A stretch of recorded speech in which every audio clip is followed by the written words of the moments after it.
evening is a very, very special evening in that we have a very special guest with us.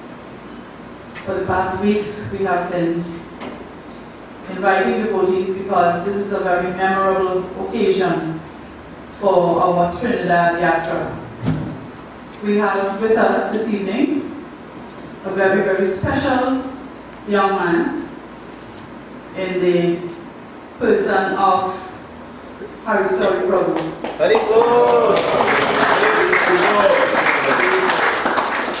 So, for the devotees who are here every morning, you would know that we read from a transcendental diary by Sauri Prabhu. So this is the Sauri Prabhu. So, just a little information. Sauri Prabhu was born in the United Kingdom, became an initiated disciple of His Divine Grace Srila Prabhupada in 1972, and he went on to serve as his traveling assistant from November 1975 to March of 1977. During that time, he gained valuable insight and instructions from His Divine Grace. He has in turn shared these realizations with devotees worldwide in the form of his books. So, as I told you, Sauri Prabhu, he is traveling now, sharing with the devotees his very memorable exchanges that he would have had with Srila Prabhupada. He is a very, very fortunate soul, and so he's sharing his good fortune with all of us. So I want us to put our hands together as we welcome him to the Trinidad Yatra.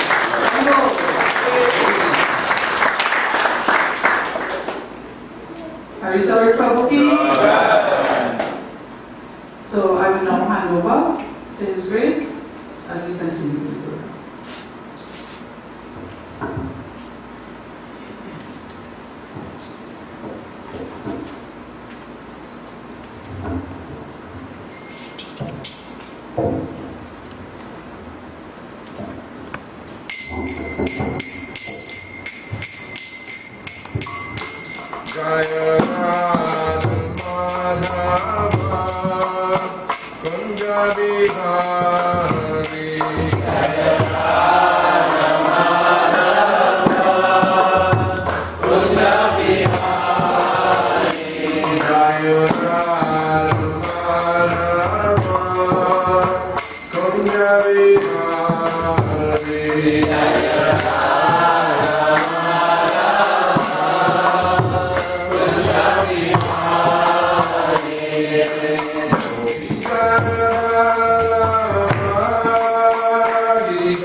Sauri Dasa Sauri ki Shri Shri Gauritai ki Shri Shri Radha Gopinath ki Gaur Premanandi. All glories to the assembled devotees. All glories to the assembled devotees. All glories to Shri Guru and Gaur.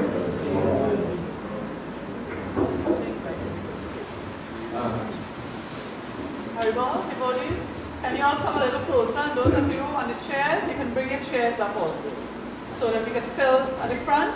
And please, if your cell phones are off, put them on vibrate or silent, please, so that we don't disturb the class. So you all can come right up and bring your chairs up too, so that we can fill the front. Thank you. Om Namo Bhagavate Vasudevaya.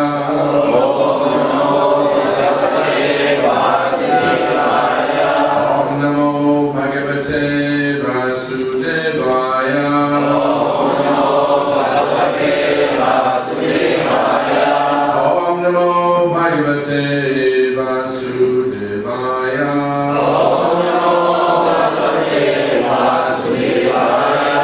Om Namo Bhagavate Vasudevaya.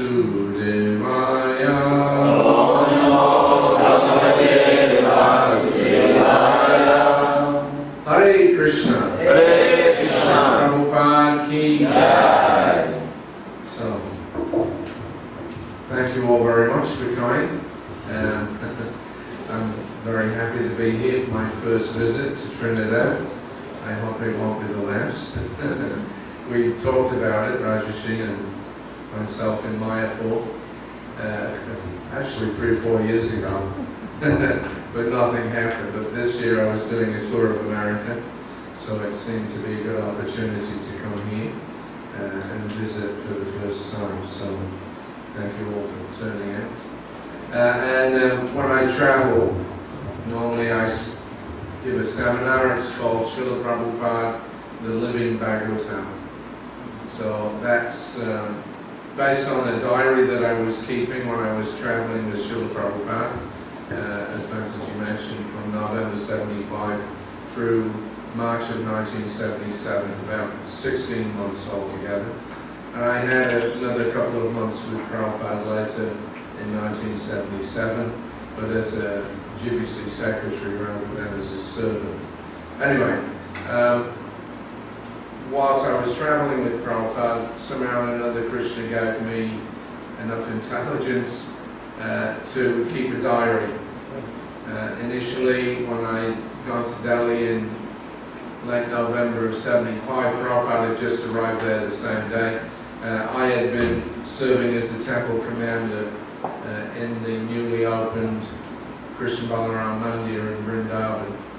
And then I had to come to Delhi on some private business, but it just coincided with the day that Prabhupada was arriving there. So he'd just come back to Delhi after having made a trip around South Africa and Mauritius and Kenya. And then came back to Bombay, and then he came up to Delhi for a special meeting with an ex-government official.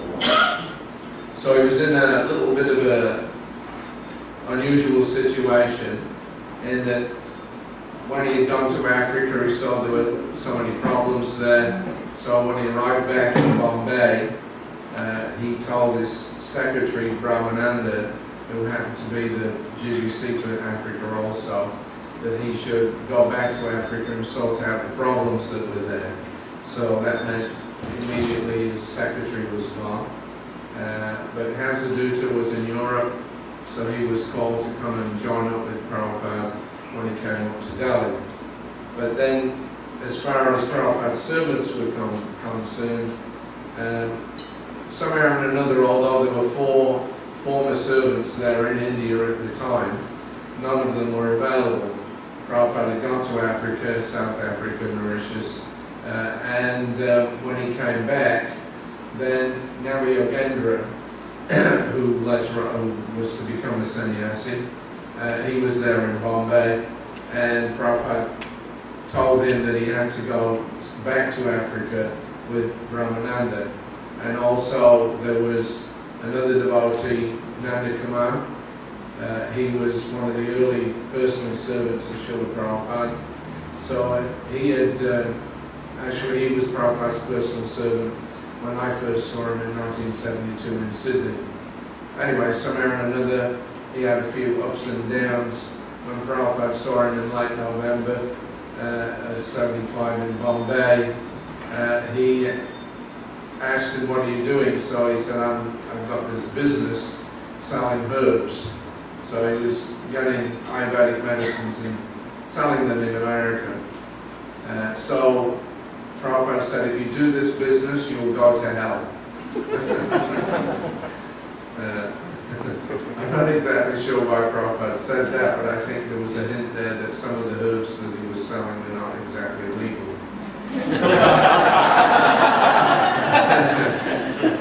So Prabhupada told him, "If you do this business, you'll go to hell." So he got shocked and he said, "Well, Prabhupada, what should I do?"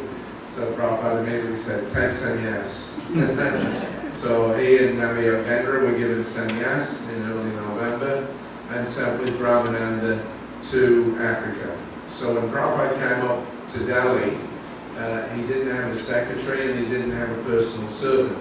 Harikesh was on the party, but he was Prabhupada's cook and he was transcribing the nightly dictations that Prabhupada did on the Bhagavatam. So he wasn't exactly available to do the full-time servant's duties. So when Prabhupada came up to Delhi then, there were actually another 2 servants that had been in Vrindavan. Prabhupada had actually made his first visit back to the Krishna Balaram Mandir for Janmashtami in 75. Those of you that know a bit of the history, the temple was opened at Ram Navami, which was April of 75. So Prabhupada was there, of course, for the opening. Then he left to go overseas for his tours.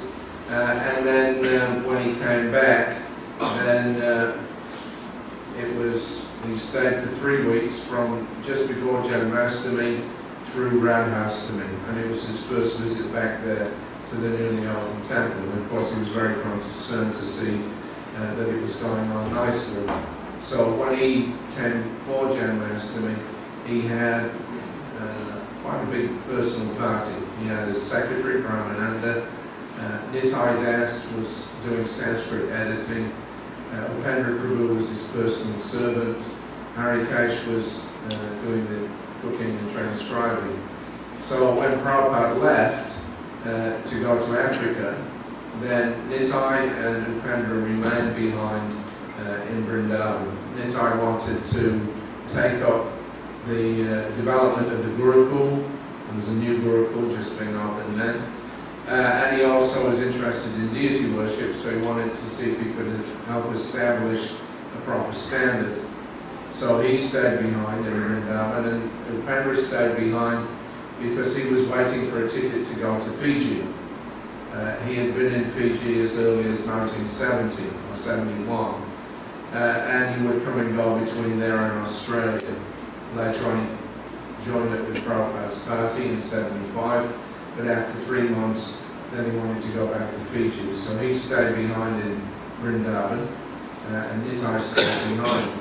So then Prabhupada went to Africa, he came back, he sent the other two ex-servants, Nabi Yogendra and Nanda Kamal with Brahmananda back to Africa, and then he came up to Delhi. So on the day that he came to Delhi, both Upendra and Nitai came in to meet with him, but neither of them were available. At least Nitai had to leave immediately because he had some visa extension problem that he was trying to take care of, so he had to go to Bombay. So he just had a brief meeting and then left. And then Upendra was going to be there for 2 days, and then he finally got his ticket to go to Fiji, and he was also leaving. Anyway, so that was the scenario. Out of 4 personal servants, none of them were available. Very unusual situation. So by Krishna's arrangement, I happened to be in Delhi for the day when Prabhupada arrived. And Gopal Krishna at that time was the GBC, he still is. He was an Adhikari at that time. So he saw me there in Delhi. I came for Prabhupada's darshan. Took me to one side and said, we need somebody for the next few days to sit outside Prabhupada's door as a door guard. Because at that time, the Delhi temple was a very, very small place, about half the size of this temple room, the whole facility. That was a brahmachari quarters, offices, Radha Parthasarati were installed there, but it was a very inadequate place. That was at Bengali Markets, which is just near Connaught Place in Delhi, it's like in the centre. But it was a very tiny and very unsuitable place, and there was nowhere for Prabhupada to stay, so he was staying down the road, same road, in a small flat. So they wanted somebody to sit at the door and just make sure that, no strangers wandered in or like that. So I, of course, was immediately very happy. Instead of immediately returning to Vrindavan, I was going to get a chance to sit outside Prabhupada's door for 3 or 4 days, and that meant I would see him coming and going, for his morning walk, and then later on, for the darshan in the afternoon, etc. So I was very happy with that. So the first day I did that. The next day, I was sitting in the temple room about midday, and Harikesh came in. He was a pretty intense character. He had these thick glasses. He kind of stopped at the door, opened the door, saw me there, and looked at me. He said, "Do you know how to do massage?" So I said, "No, I've never done it in my life." So he said, "Well, Prabhupada's up on the roof. He's getting massaged by Upendra, but Upendra has to leave tomorrow, and Prabhupada needs somebody to give him his massage for the next few days whilst he's in Delhi. So you're it." So that was it. I didn't argue of it. But it was very unbelievable. Extremely unbelievable. But I didn't wait to kind of argue the point, obviously. He said, "Go and see how Upendra's massaging Prabhupada now." and they will show you how to do it. So I ran down the road, I ran up 3 flights of stairs onto the roof, in a kind of a state of suspended disbelief, or suspended belief. But when I came out onto the roof, sure enough, there was Srila Prabhupada sitting on a mat, and Upendra was massaging his back. So I thought, wow, this is really happening. I was kind of like, as I say, it was very difficult to actually believe that this was really happening. But when I saw Prabhupada, wow, this is really happening. So I offered my obeisances, sat down to watch, and then Prabhupada, after about a minute, opened his eyes. He looked at me and said, "So?" And the way that he said it, I thought, did I really hear correctly, or have I made a mistake here, So I repeated what Harikesh had told me. So then Prabhupada, all right, very good. And then shut his eyes again, and that was it. Then I sat there for the next hour watching Upendra massage Srila Prabhupada. So at the end of the massage, Prabhupada got up, he went downstairs to take his bath. Upendra took literally 2 minutes to explain to me how to do the massage, which order, which parts of the body to do in which order, and which oils to use, because Prabhupada would use 2 oils. One was sandalwood oil for his head, because it had cooling properties, it's very good for the brain. And then the rest of his body was done in mustard oil. Mustard oil is kind of traditional in Bengal. All the village ladies, when they have babies, then they rub them in mustard oil, put them out in the sun, it makes them very healthy and strong. So, and of course Bengalis like to cook in mustard oil as well, which is less attractive, but anyway. Prabhupada, would take his massage with mustard oil. So that was it. He gave me the 2 minutes instruction, and then I was told, okay, now come back again at 9 o'clock tonight because Prabhupada has an evening massage, which I didn't even know about. Most of us knew that Prabhupada had his midday massage with oil. We'd seen photographs. But the evening massage, of course, was in his bedroom, when he went to take rest. So only really the servants knew about that.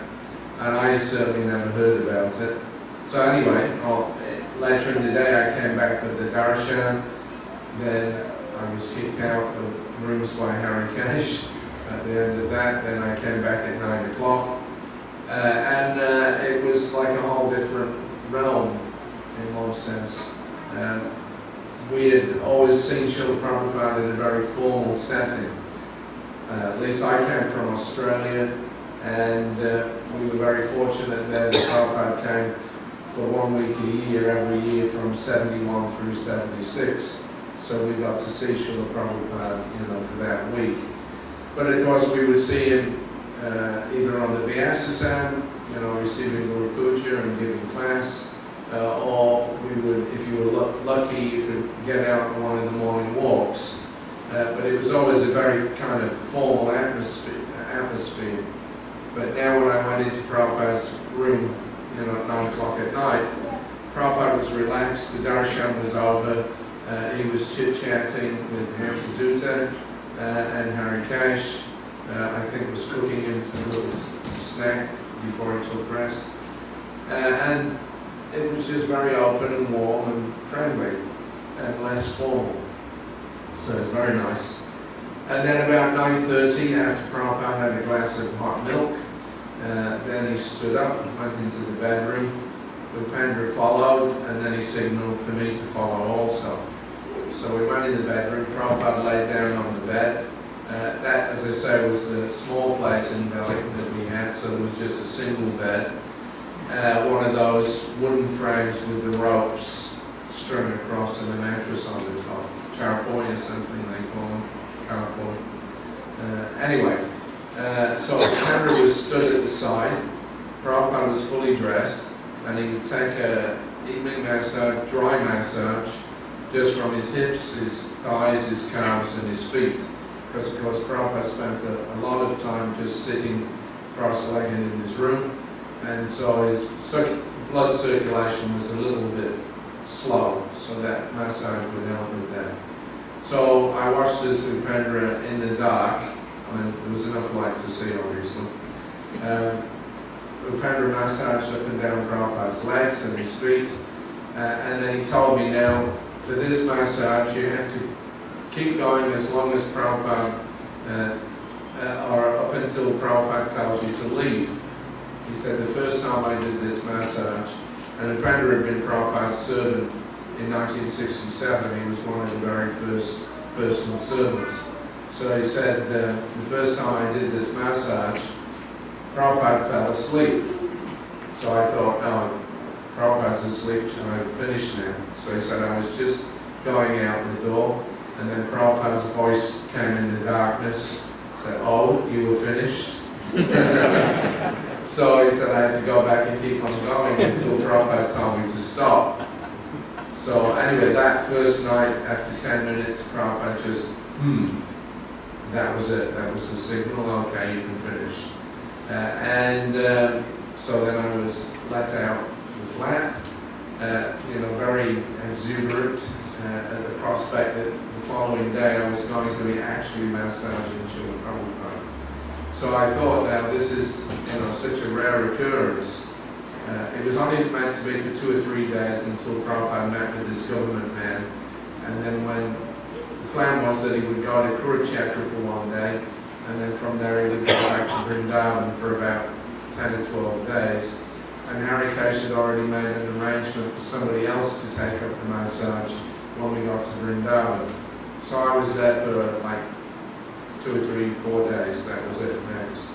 But I thought, this is such a rare occasion, an opportunity. You don't get to render personal service to a personality like Srila Prabhupada in many lifetimes. So I thought, I better get a notebook. I'll start writing a few notes every day, what happens. In 10 or 20 years' time, I'll be able to read those notes and recall, the details of when I was with Prabhupada. So I ran down the road, there was still this little bookstore, New Janitor bookstore. It was still open, and I got this notebook. So that was the beginning. And next day I gave Prabhupada his massage. Upendra left in the morning for Fiji. Apparently Prabhupada said that I gave him a good massage. He was happy with that, so I was happy. After 2 days, then this fellow, Gulzarlal Nanda, he finally arrived. So he was part of the original Indian independence government from 1947. So he was quite a big man. When Prime Minister Shastri, when he died in the early 60s, this man, Nanda, he was temporarily made the Prime Minister, acting Prime Minister, I think for 4 days or 10 days, whatever it was. So he was an important man, but by this time he had retired, and he had gotten a big grant from the government to redevelop the Kurukshetra area. Kurukshetra, of course, is about 3 hours north of Delhi, and they were doing a complete renovation of the entire district. Has anybody here been to Kurukshetra? Rajashi Prabhu, you're the only one. Anyway, Kurukshetra, it's got one main area where there's this huge bathing tank. It's about 1/3 of a mile long and hundreds of yards wide. And many tens of thousands, millions of pilgrims come there every year to bathe in the waters. This is Brahma Sarovar. So when we arrived there, I was very fortunate because the day before we left for Kurukshetra, Gopal Krishna came up on the roof during the massage and asked Srila Prabhupada, now who's going to Kurukshetra? We have to order the cars. So Prabhupada immediately said, well, he can go, pointing to me, because I was massaging, and Gopal Krishna was kind of surprised. Are you sorry, Srila Prabhupada? And Prabhupada said, yes. He said, I have to have my massage. So that was it. I got, my first chance to travel with Srila Prabhupada. So we traveled, and one devotee that had come in, actually, he had flown into Nairobi, and then he came over to Bombay with Prabhupada, and then up to Delhi with him, was Ambarish Prabhu, Alfred Ford. I think it might have been even his first trip to India. He had been newly initiated a little earlier in the year. And Prabhupada, his reason for going to Kurukshetra was to see if there was some suitable land where he could build a Varnashram college. And Ambarish had given him $150,000 to begin that project, so he flew in on Prabhupada's request, and he came up to Kurukshetra with us. So there was about 6 of us. There was Prabhupada, 2 GBCs, Gopal Krishna and Hasadutta, his secretary, and then in another car there was a Punjabi devotee, Chachi Guru, who was driving, and myself and Ambarish were in that vehicle. So we came up to Kurukshetra, and there was a lot of work going on, extensive work actually. The whole lake area, they were putting in sandstone steps, they were putting in sections for ladies to bathe where they could bathe privately. And then they were doing other things also in the area. They introduced a whole new irrigation system. They had a huge goshala. They had an Ayurvedic pharmacy where they were growing their own herbs and making medicines. So like that, we were taken on a tour, and Prabhupada was looking to see what land was there. Because he wanted that Nanda would give him the land, because of course ISKCON is doing the highest welfare activity. And Nanda, he wanted Prabhupada to buy the land. So we didn't exactly agree, but there was 1 or 2 plots of land Prabhupada told Chaitanya Guru, now you come back at the end of the rainy season and see if there's any flooding in this area. If it's clear of that, then we can negotiate and see if we can get that land. So we went around, we had a look around, and Prabhupada came back to a motel for lunch and for his massage. Nandaji, he came and talked with Prabhupada during his massage for a while. They were discussing Bhagavad Gita, and of course Kurukshetra, that was the place where Krishna spoke to Arjuna. But it was very clear from the discussion that they had when Prabhupada mentioned from the 4th chapter, Vivasvan and Manu and Ichvaku, he made a reference to them. That it was very clear from Nandaji's reaction that he actually didn't believe that these were real persons. And he actually asked Prabhupada, you mean we have to take that literally? That was this God in the sun? Prabhupada said, yes, of course. And he was surprised. Now this man's redeveloping Kurukshetra. He was one of the contemporaries of Gandhi, so they're supposed to be all big followers of the Bhagavad Gita. But he didn't believe that the Gita was actually about real people. And that was the disease. He's developing Kurukshetra. Anyway, we went around. We stayed around till about 2 or 3 o'clock. They took Prabhupada to the Kurukshetra University. He put some of his books in there. And then Nandaji parted company with us, and we were due to drive back to New Delhi. So before we left, then we discussed there was actually another area of Kurukshetra, Brahma Sarovar, and that was actually supposed to be the place where the actual speaking of the Gita took place. So that was a much smaller place, and it was about 7 kilometers from Brahma Sarovar. And it was not an area that Nandaji was developing.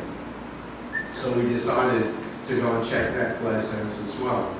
When we went there, the atmosphere was completely different. It was very small, it was very quiet, and there was just a couple of small little temples dotted here and there. There was a big tree, a banyan tree, and under that tree there was a half-life-size deity of Krishna and Arjuna on a chariot with 4 horses. It was all made from white marble, so it's quite impressive. And then that had been encased in like a glass house. So we had to look around. Then at the end of it, Prabhupada asked us, so what do you think about this place? So Harikesh summed it up. He said, well, the other place was like the heavenly planets. Brahmasarava, but this place is like Vaikuntha. And Prabhupada smiled, he said, yes. He said, Krishna spoke to Arjuna here, so we should have a temple here also. So he gave some instructions to try to get land there and to try to get some land in Brahmasarava. And then we left, we went back to Delhi. So when we came back to Delhi, that was supposed to be it, for me at least. Not only was Harikesh constantly reminding me that you're only doing the massage, you're not Prabhupada's servant, you're not on Prabhupada's party. And I've arranged for Prithu Putra, who was a French devotee, a friend of mine. He said when we go to Vrindavan, he's going to take over doing the massage whilst we're in Vrindavan. And then when Prabhupada goes back down to Bombay, Nitai will rejoin the party. So that was his plan. And so, forget being, continuing with the service. And I also had Gopal Krishna. He was telling me, you're not Prabhupada's servant, you're not on Prabhupada's party, you're still part of my zone, and I want you to go and be the new temple president in Calcutta. So he said you could travel with Prabhupada back to Vrindavan. This was on December 2nd. And then pack up your stuff and get on the next train to Calcutta, which I thought was pretty kind of absurd. I'd only been in India about 3 or 4 months. I had no idea what was going on. And to be a temple president in Prabhupada's birthplace was beyond my capability at that time. Anyway, so the two of them were making it very clear, you're not going to be on the party once we get to Vrindavan. So next morning we travelled to Vrindavan. Prabhupada went to the temple, straight to the temple, saw the deities, received Guru Puja, gave his Bhagavatam class, then he came out, he went into his quarters, followed by Hamsadutta, and then Harikesh was there at the entrance. I was standing there, Prithuputra was with me. He said, all right, so this is it, Sauri, you're finished now. You explain to Prithuputra how to do the massage, and Prithu, you come back at 11 o'clock. So, whilst we were in Kurukshetra, Prabhupada had taken his bath in this motel that they were putting us up in.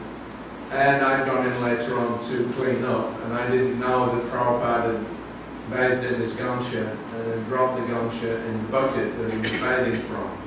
So when I cleaned up, I never looked inside the buckets because the buckets weren't ours, they were part of the hotel. And so I left behind Prabhupada's gamsha.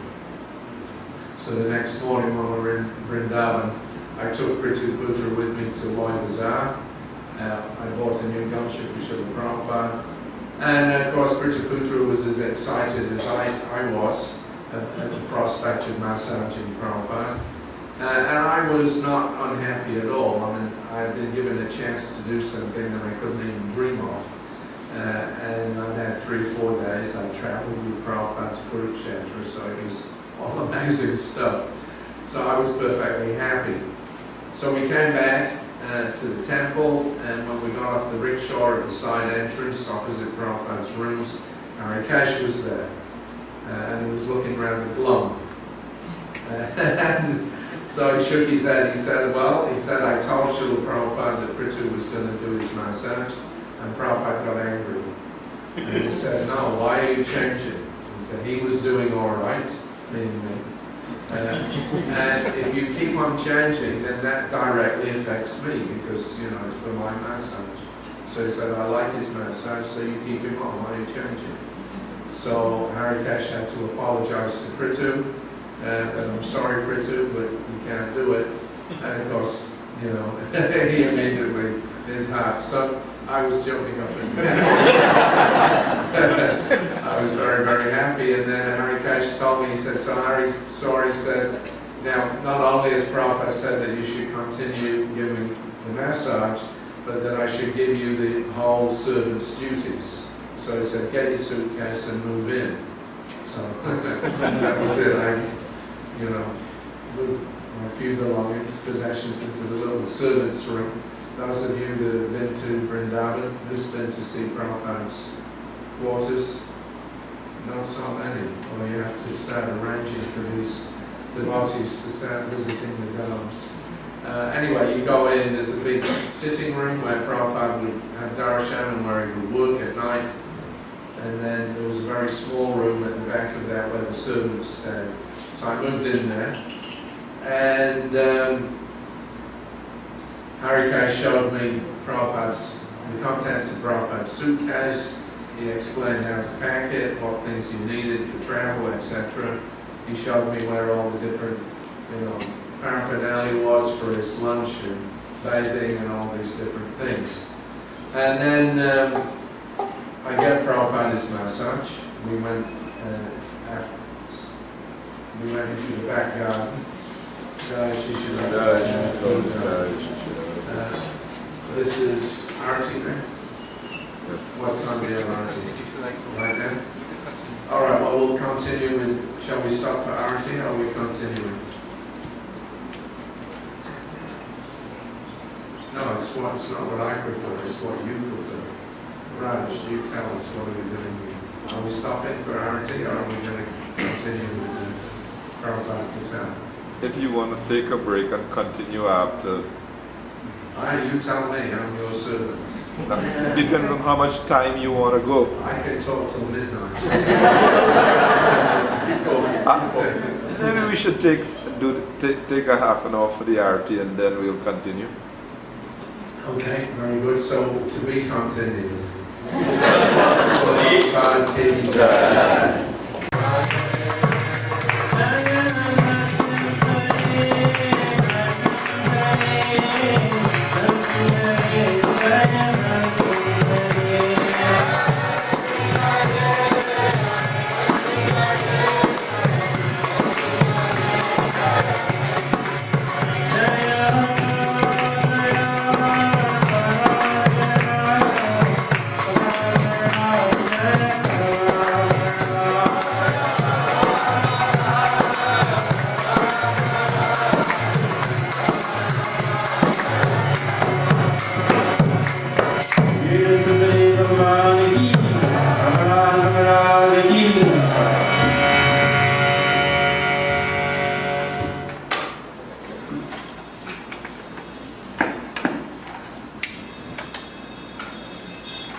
Hare Krishna. Hare Krishna. Prabhupada ki jai. So, after moving in, then I gave Prabhupada his massage, he took his lunch, and then in Vrindavan there's a room on the roof, and it divides the roof in two halves.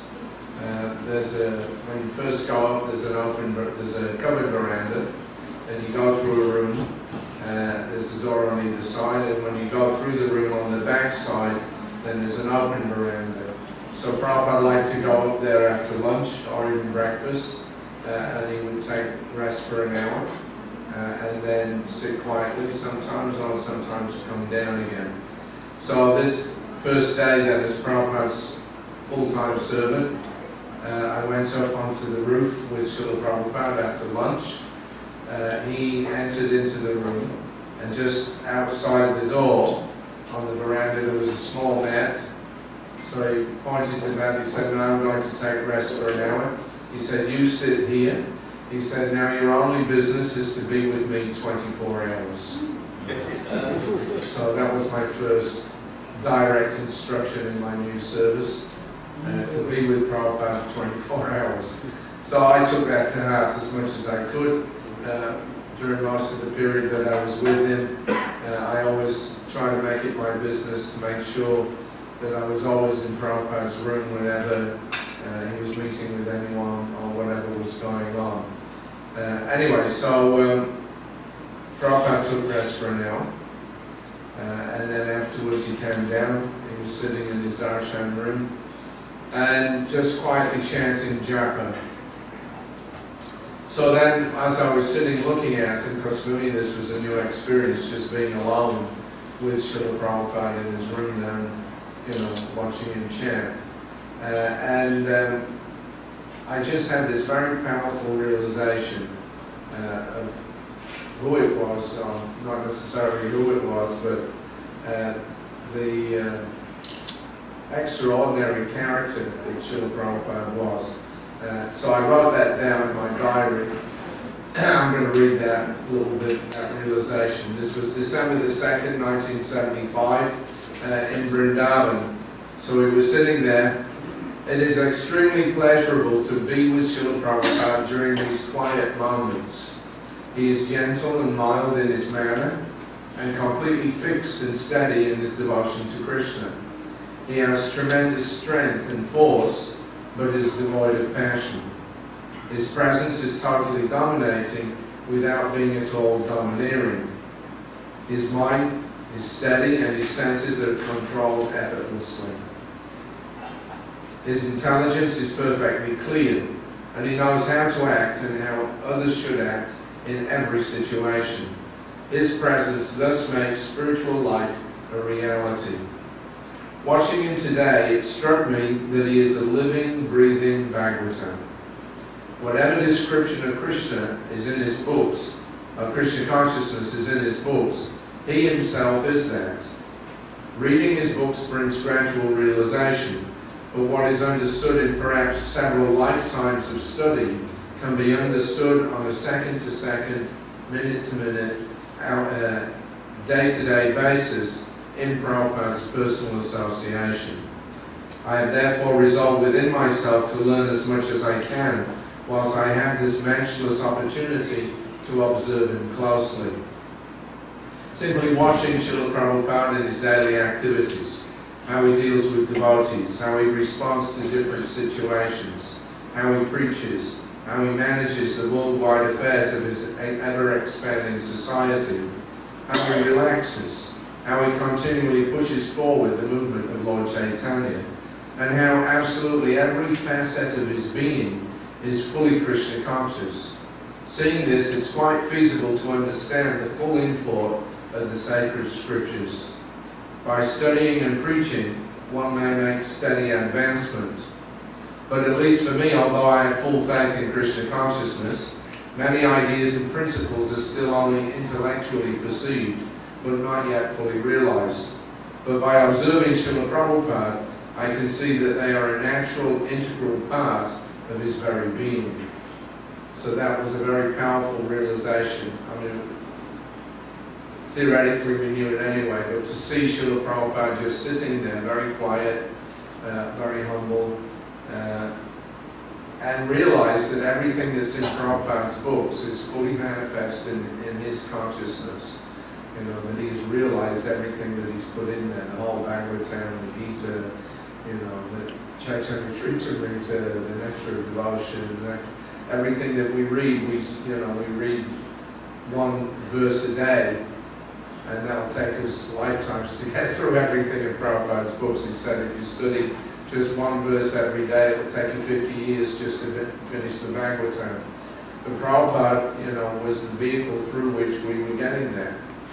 So he was the perfect conduit for, understanding what Krishna consciousness actually is all about, not just theoretically, but in daily practice.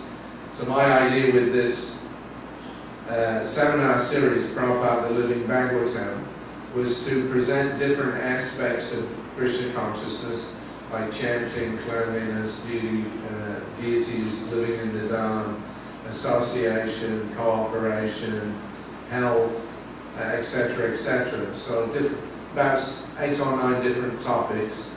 And what I've done is, using mainly material from my own diary, I've tried to compile whatever Prabhupada said or did on any particular topic, and then put it in some kind of order. The idea being that we could then see how Prabhupada was applying the philosophy of Krishna consciousness in many different, daily situations. Because whatever we face in our daily spiritual lives is not different from what was going on in Prabhupada's time. Sometimes devotees have this impression that during Prabhupada's presence everything was perfect. It wasn't.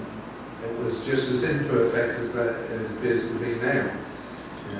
What was really perfect was just the sincerity of the devotees in trying to please Srila Prabhupada and his unlimited patience in teaching us. So,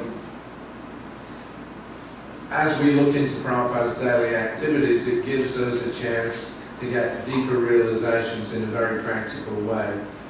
I know for myself personally, whenever I'm faced with any particular situation, my reference point is always, this period that I spent with Srila Prabhupada, and seeing if there's any comparative activity that was done then, that I can draw from in order to understand what to do now.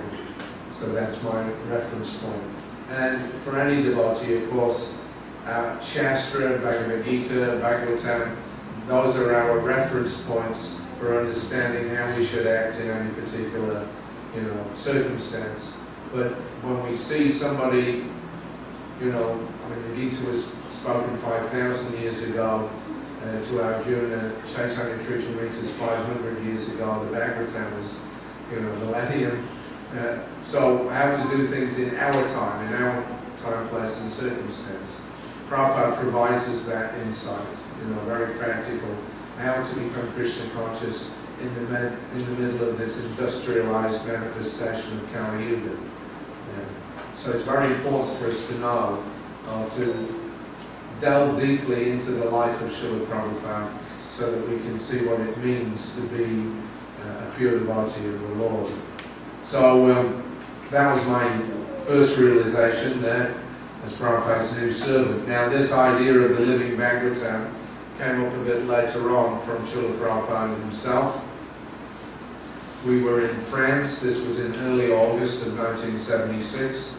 Prabhupada had gone there after being in London, and we went out to New Mayapur, the big French chateau there. And Prabhupada had about 7 or 8 days there.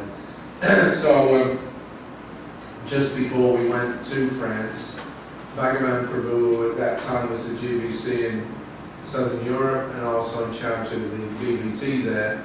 He flew to England and he presented Srila Prabhupada a copy of the first French language, first canto, part 1 of the Srimad Bhagavatam.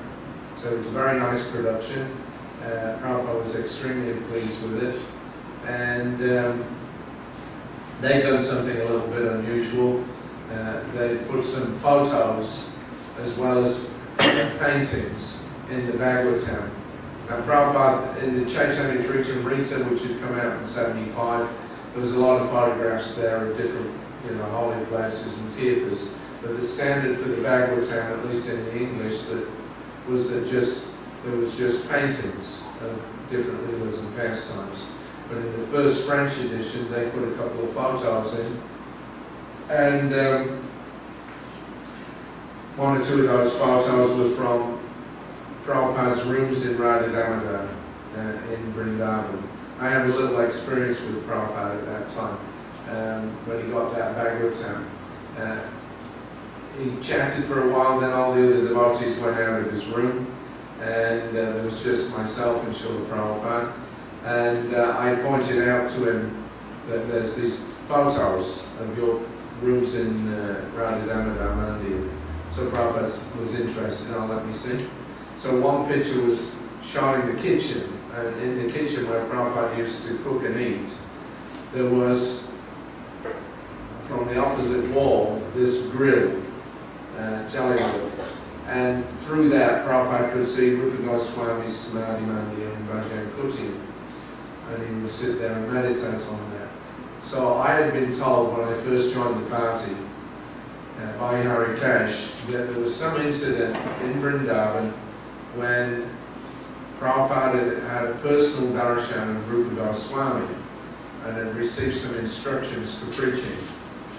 But he didn't know any of the details of it. I never heard it before, but I was naturally very curious to find out more about that.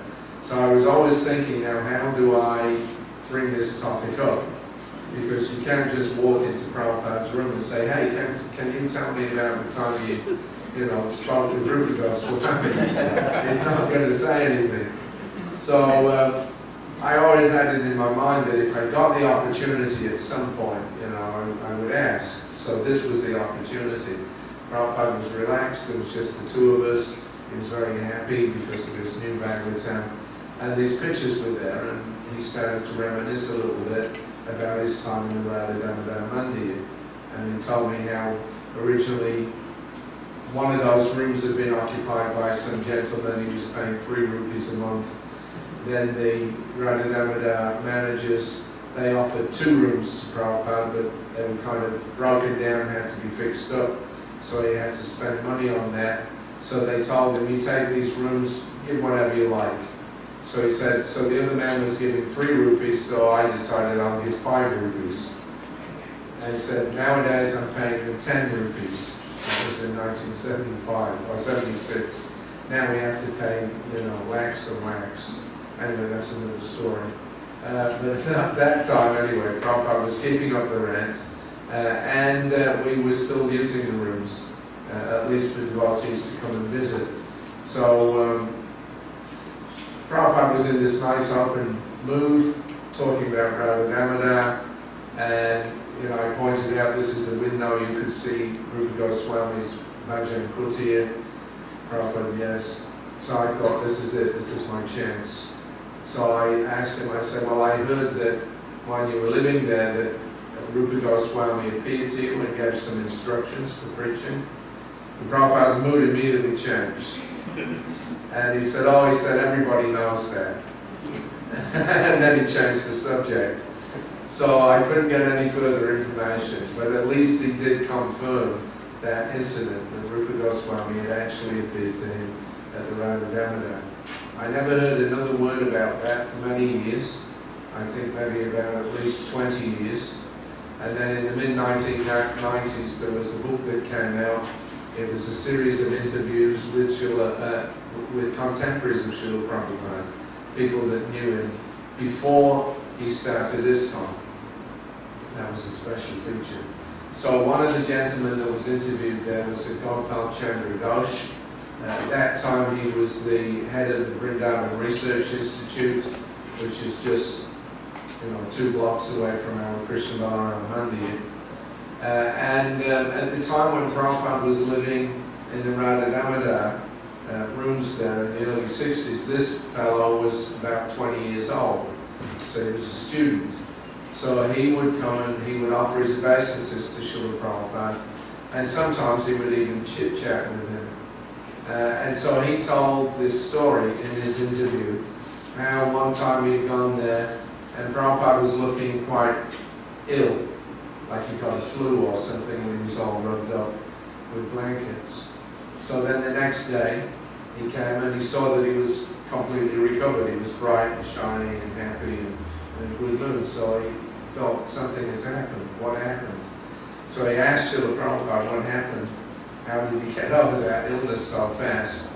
And then Prabhupada apparently very jubilantly told him that in the night his Gurudev, Srila Bhaktisiddhanta Saraswati, had appeared to him in a dream, and he had told him how to do his Bhagavatam.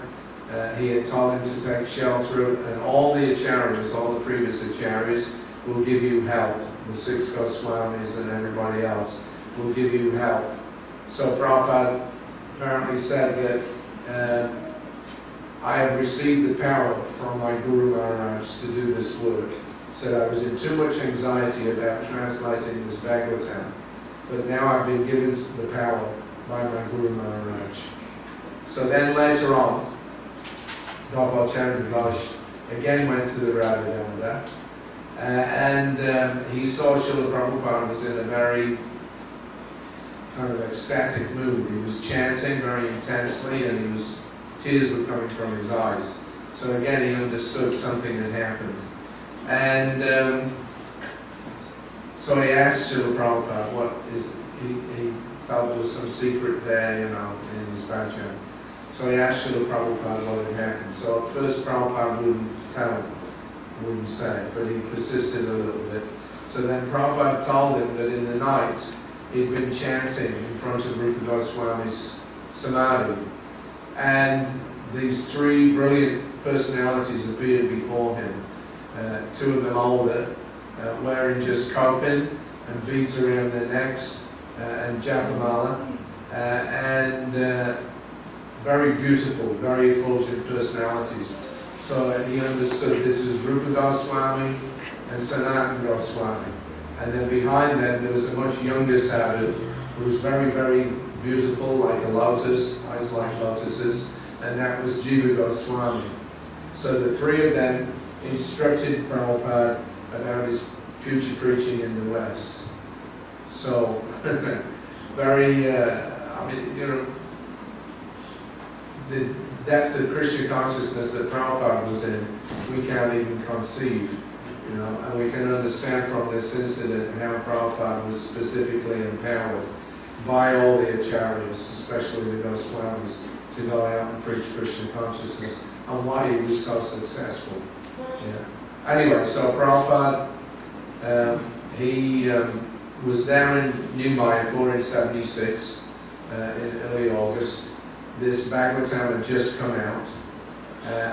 He got that in London, and then we flew to France. So there was one professor, Francois Chenique, and he had written a very favorable review of Prabhupada's Bhagavad Gita. He recommended it for use in the schools, and now he heard about the publication of the Bhagavatam, so he was excited about that also. So he arranged to have a darshan with Srila Prabhupada. This was on August the 5th. And when he came, he was very nice, although he was a big professor. He was actually quite humble, which is unusual. They're very proud of their learning, most of them. But this man was a little different.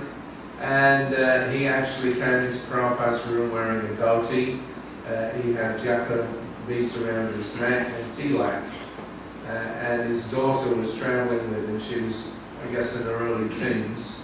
And she was wearing a sari. So actually they were on the way to a Buddhist retreat. And he told Prabhupada, he said, I'm actually more of a Buddhist than a Bhakta. But Prabhupada said, no, you're a devotee. And he was saying, no, I'm not a devotee. So Prabhupada said, that means you are a devotee. If you say you're not a devotee, that means you are a devotee. Because there's some humility there. Anyway, it was nice. So they had a preliminary exchange. And then Professor Chenique said that he was keen to see Prabhupada's Bhagavatam come into use in the schools. He said there's only one other French translation of it, and that was done in the 1800s and has no commentary. But he said at the university level, the French were meticulous about maintaining the standards of their grammar, of their language. He was politely concerned that our translations should not smell of English, as he put it. There's a whole thing about the French and the English. They've been fighting each other for centuries. And so you've got many French words that have become English. You've got many English words that have gone into the French language. But the French hate it. I remember, I think in the 60s and 70s, there were new inventions coming out, computers and all different kinds of things, which they didn't have any kind of natural words for. So they were just, people in general were just using English words for certain things, even when they were speaking French. So the government passed a law making it illegal to use English words. They had to make French words. So Professor Chenique was a bit concerned that our books have been translated from English into French, and so the grammatical standards were not exactly correct. Describing French as a more compact language than English, he wondered whether it might be better to translate directly from Sanskrit into French. But Prabhupada was not very concerned, while acknowledging that if possible, improvements could be made to future editions. He explained that as yet no French devotee had become a Sanskritist. But apart from that, he said it's not a question of scholarship. The translator must be a realized soul. He said that although there are many Sanskrit scholars in India, they cannot understand the Srimad Bhagavatam. He must be French, expert in language, and at the same time a devotee, Prabhupada said. Then he can explain, otherwise not.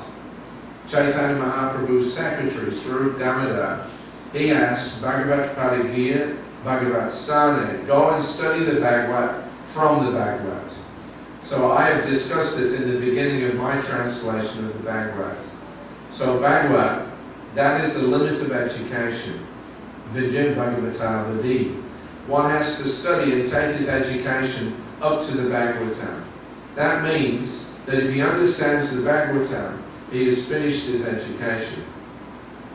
So the professor assured Prabhupada that he wasn't in any way criticizing, but he was concerned that he would get the widest possible audience. He felt that an improvement in the way that the French editions were being written would ensure that. Prabhupada appreciated his concern, but he continued to stress his point. He said that is from the scholarship point of view, but our point is that this Bhagavad must be presented by the Bhagavad, and there is not much scholarship required. Just like Bhagavad begins with the word Janma Jasya Jata. So this Sanskrit word means that the absolute truth is that from where everything emanates. And now that absolute truth is further explained, Anvayaditaratascha Abhigyaswarat, that the absolute truth is aware of everything, directly and indirectly, of all of the creation. So in this way, Prabhupada said, if you step-by-step study, it is not a very difficult thing as far as the word meanings are concerned, but it is a question of realization. Unless one is realized, he cannot explain properly. That is the secret. Therefore, we have given the life of Chaitanya Mahaprabhu in our Bhagavatam because he is the living Bhagavatam. So the same phrase that Prabhupada describes Chaitanya Mahaprabhu as the living Bhagavatam, and therefore included his biography at the beginning of the Srimad Bhagavatam so that people will understand what it means to be, realized in the knowledge that they're about to read in the Srimad Bhagavatam. So the book Bhagavad, the person Bhagavad, they're both the same thing. But without the person Bhagavad, it's very difficult for the non-Bhagavads to understand what the book Bhagavad is all about. Right? They have to understand it from the person Bhagavad, one who lives the Bhagavad. He understands the meanings of those verses, whereas the Mayavadis, they have no entry, the non-devotees, they have no entry into the Srimad Bhagavatam. They may be able to translate Sanskrit very expertly, but the message of the Srimad Bhagavatam is not mere alphabetical characters printed on a page. The real message is the purification of the heart, the surrender to Krishna. And that we learn from the person Bhagavad. So that was a nice meeting. Then a last little comment on the Bhagavad, the meaning of the word Bhagavad. This came up when Prabhupada was in New Mayapur in Honolulu. No, that's New Navadvip. Sorry, New Mayapur is France. New Navadvip. Prabhupada was there for 1 month in the Honolulu temple. He was doing a lot of translation work there, working very, very hard. And every morning he was giving class from the 6th canto, the story about Ajamil. So this particular morning, May the 7th, Prabhupada gave a wonderful explanation of the meaning of the word Bhagavad. So he led the repetitive chanting of Sanskrit at the start of the class. This morning's verse was 616, which describes Sukadeva Goswami as being Mahabhaga. So here, Sukadeva Goswami is addressed as Mahabhaga. Maha means great, and Bhaga means fortunate. So because he is very fortunate, he is describing the Srimad Bhagavatam. Again, Bhagavatam, the same word Bhaga comes. Bhagavat. Vat. This word is used when the meaning is possessive. So Asyarte Vatu. Bhagavan, Bhagavan, and Bhagavat. Bhagavat means one who has the power to possess the Supreme Lord. he is called Bhagavat. So that word vat is in the possessive. So whoever possesses Bhaga, that's the book and that's the person. So there are two kinds of Bhagavat. One is the Granta Bhagavat and one is the person Bhagavat. A devotee, he is called Bhagavat, and the book in which the pastimes and characteristics of Bhagavan are described, that is called Bhagavat. So this Srimad Bhagavat, Shri means beauty.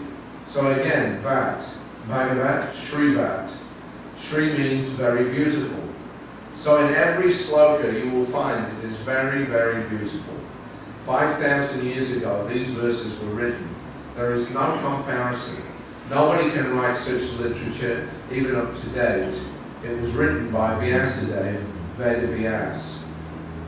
So as we sat in the small but crowded temple room listening attentively to his potent lecture, it made me realize that as a Maha-Bhagavat devotee, Srila Prabhupada is also incomparable. No one is able to give such astute insights into everyday life and such lucid explications of the Vedic literature as he does. He is truly the representative of Srila Vyasadeva, and we neophytes are Mahabhaga to be daily sitting at his lotus feet. So that was a nice explanation. One who possesses Bhagavat, that is the Bhagavat, that's the book and the person. And Prabhupada, therefore, because he was in possession of Krishna, he could give him to others very powerfully. So, that's my little introduction about the living Bhagavatam. Now what I'll do is I'm going to read a list of all the different topics that we have, and you can choose. Let's see. You can choose which topic we'll speak on for the next few days. Any questions up to this point?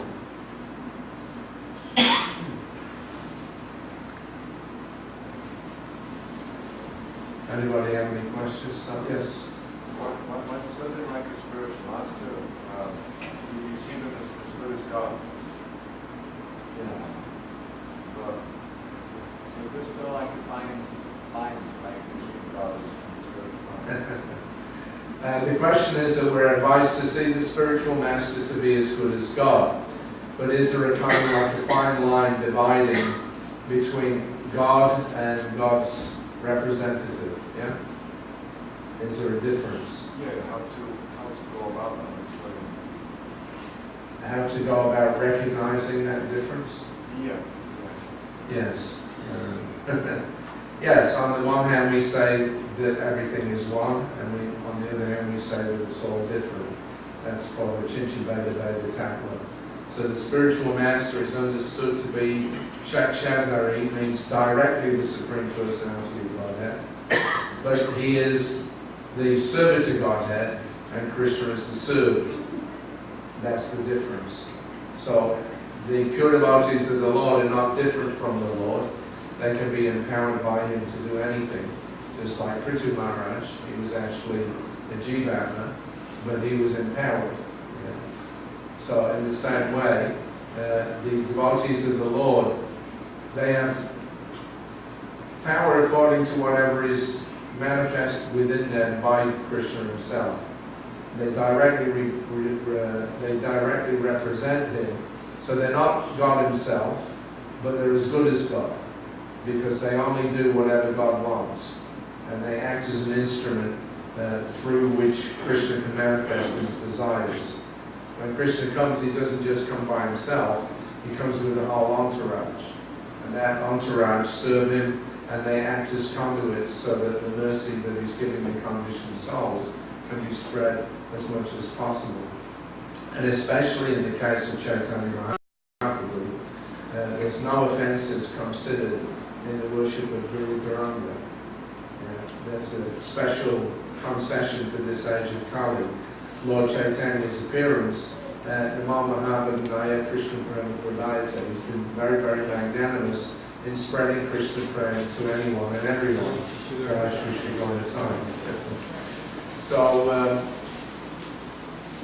anybody who represents Lord Chaitanya is empowered by him They're one of his angas. Anga means limb, an extension of the body of the Lord, which is transcendental.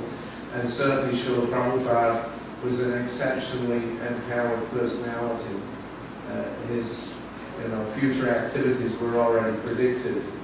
We know, from that verse, Prativi Chay Chaitata Nagaradi Brahma Sabatra Prachamali Mahimana, that the intent of the Lord was that his name be spread through every town and village in the whole world.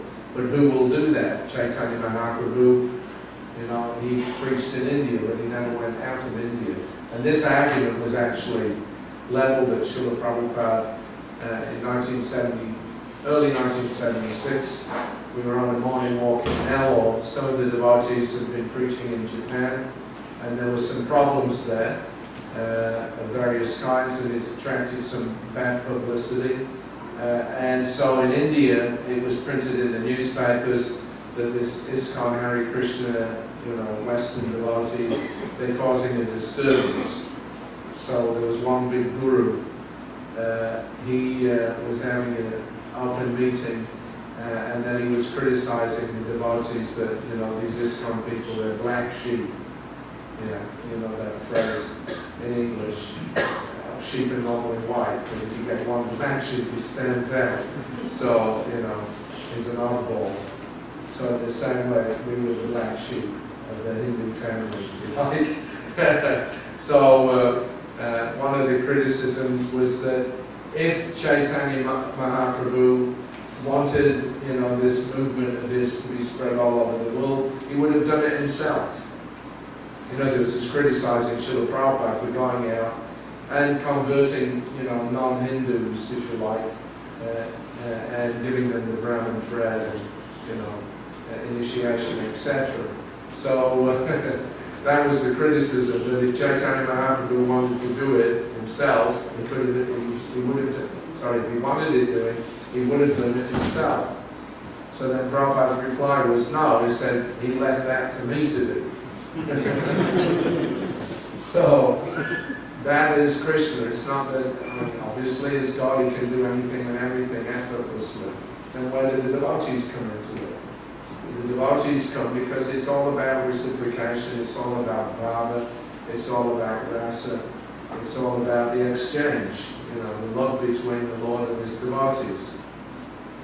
You look at the different incarnations of Krishna, so you'll see at different times, places, and circumstances, Krishna takes a particular form, like Lord Nrsimhadev.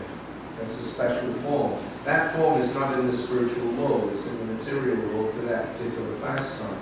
But the bhava, the sharing of the devotion and the interaction between especially Prahlad Maharaj and Lord Nrsimhadev, that is not time, place and circumstance, that's eternal. Prahlad Maharaj lives on the planet with Lord Nrsimhadev. So there's two aspects to the Lord's appearance, and one of them is, his adjustment to time, place and circumstance in different ways. Vamanadev is another example. He took the form of, a small boy. So these forms are in response to the particular time, place and circumstance. But the whole material world is temporary. It's not manifest forever. Those time, place, and circumstances change.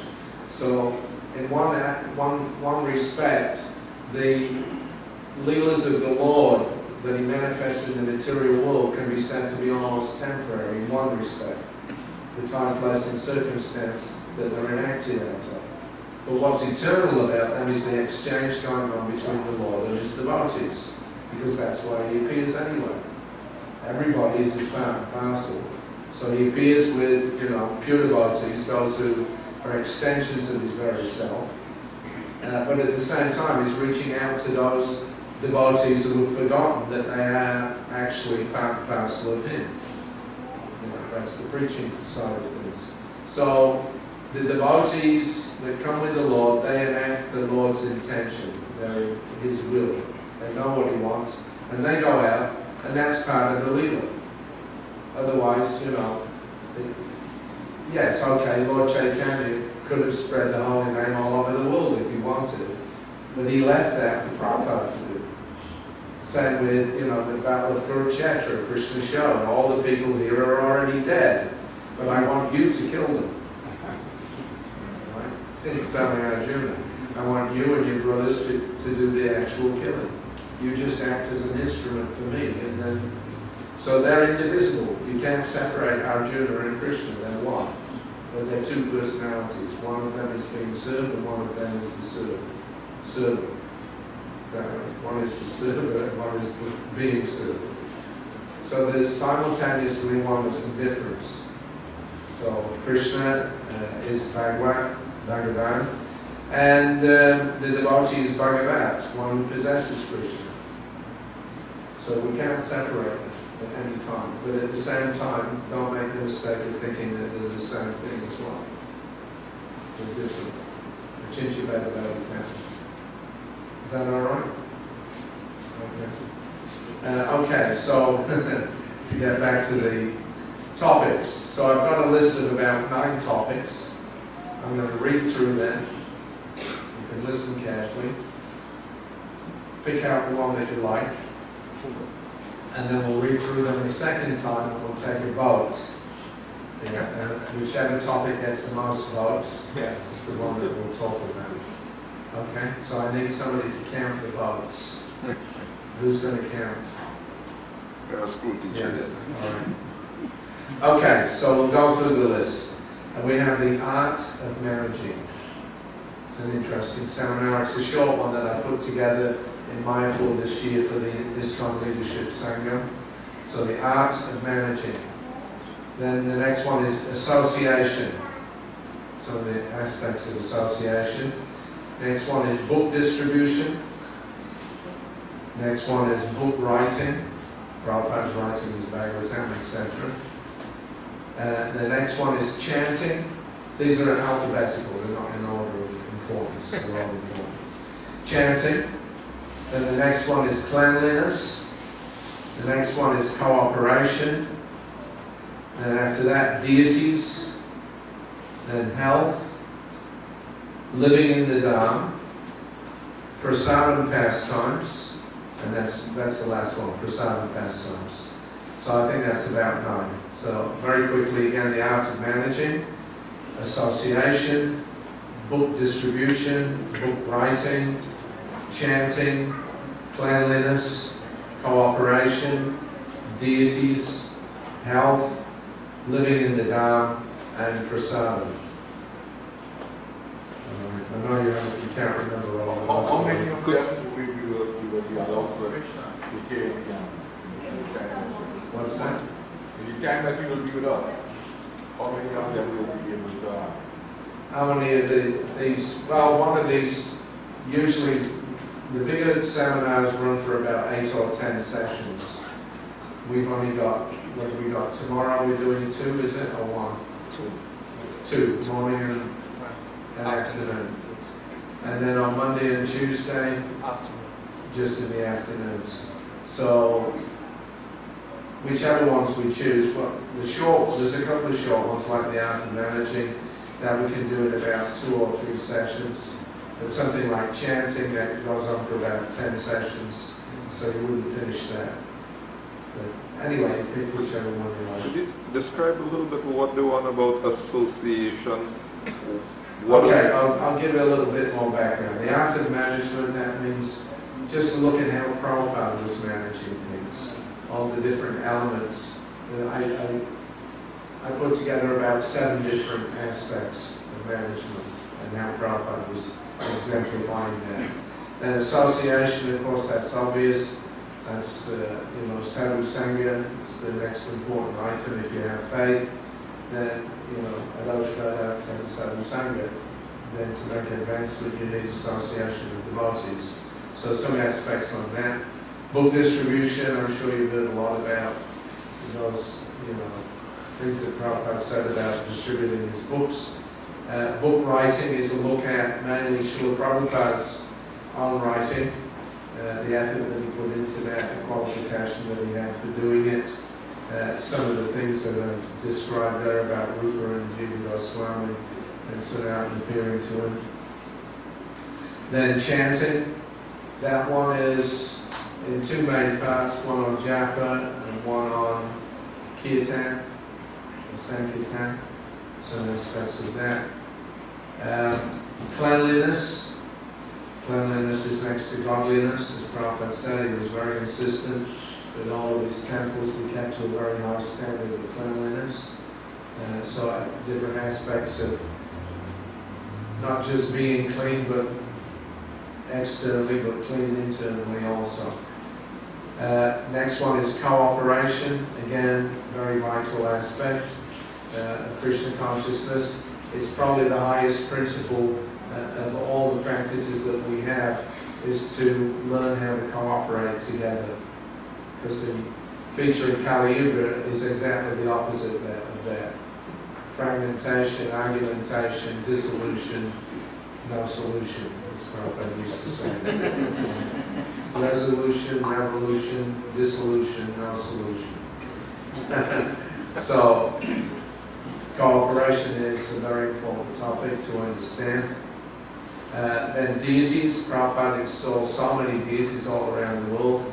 Some information about the value of deity worship, and then some things about particular deities, Prabhupada's interaction with them. Then the next one is health. That's becoming a big issue with at least all of Prabhupada's disciples anyway. Everywhere I go now, we're all suffering from different kinds of ailments and physical breakdowns. You probably noticed that I'm shaking a lot here. That is not due to ecstasy. I wish it was. I have some neurological problem, so your body just, kind of basically does whatever it likes to do. But we're all getting that. So how Prabhupada, first of all, look at all the problems that Prabhupada had, health problems, what he had to overcome in the course of his preaching. It was not a time actually when Prabhupada was feeling good with his health. Right from the very beginning of his preaching. He started off with 2 heart attacks on the boat coming over.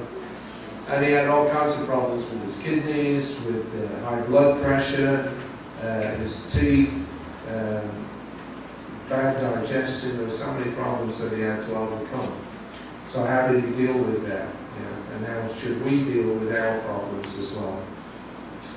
Then living in the Dham, because Prabhupada right from the very beginning wanted what he called his American house. In 1967, when he returned to Vrindavan to get treatment after he had this massive stroke in New York, he went back to India for 6 months to get Ayurvedic treatment and to be in a climate that was suitable to him.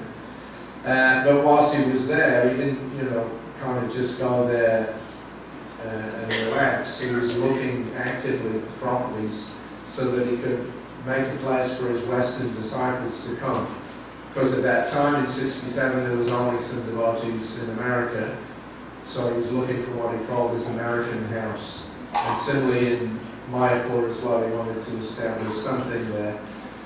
Because these 2 dhams have a very potent effect in purifying anybody who goes there. You see Krishna consciousness, in one sense, in its natural state. So living in the Dham, things Prabhupada said about the qualifications required for that and the benefits of it. And then finally, prasadam. Prabhupada said we are the kitchen religion. We'll go back to Godhead eating gulab jams. So, prasadam, very, very important. Prabhupada mentions in one purport in the Bhagavatam that prasadam is the distribution of prasadam is the jagya for this age. It's the jagya for this age. That's how important it is. So a lot of things about prasadam and what Prabhupada wanted there from that. Okay, so that's a little overview of each topic. Now I'm going to read them one by one. You only vote once. You can only, I'm glad you said that. You can only vote once, right? Pick a topic and stick with it. Don't say, I don't know this one. Just one topic. And you can count Yeah, or are you going to keep count? And then whichever topic gets the most, we'll talk on that. Okay, so first topic was the art of managing. I bet the managers. Next one is association. Keep your hands up, we have to count.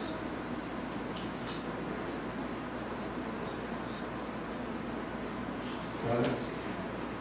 Next one is book distribution. We've got one preacher in the crowd. Very good. Two, three, I think one of the back is on. Book writing. No hundreds.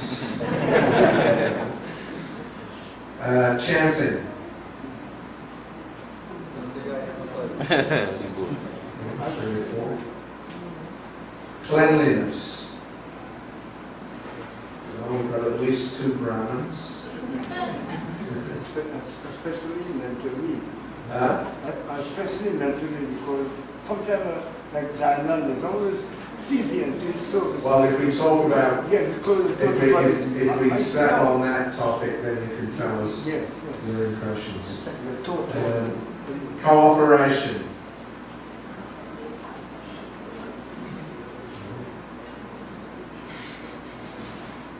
You can see everybody.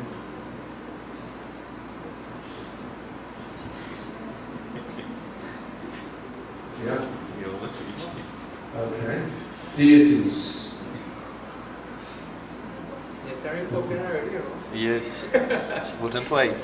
Deities. Okay. Health. We're all dying, so there's some time talking about it.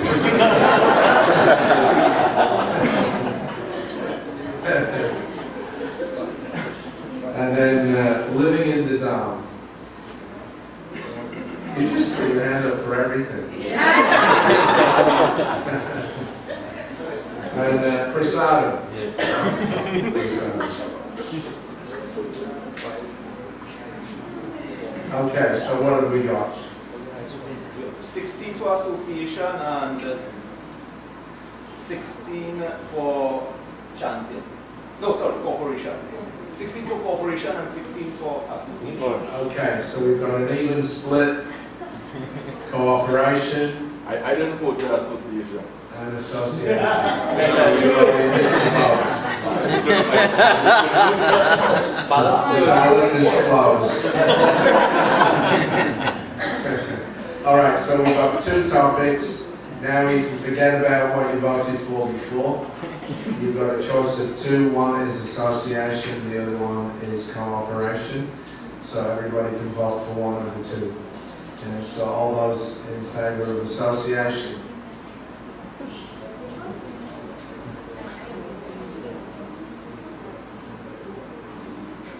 Keep your hands up.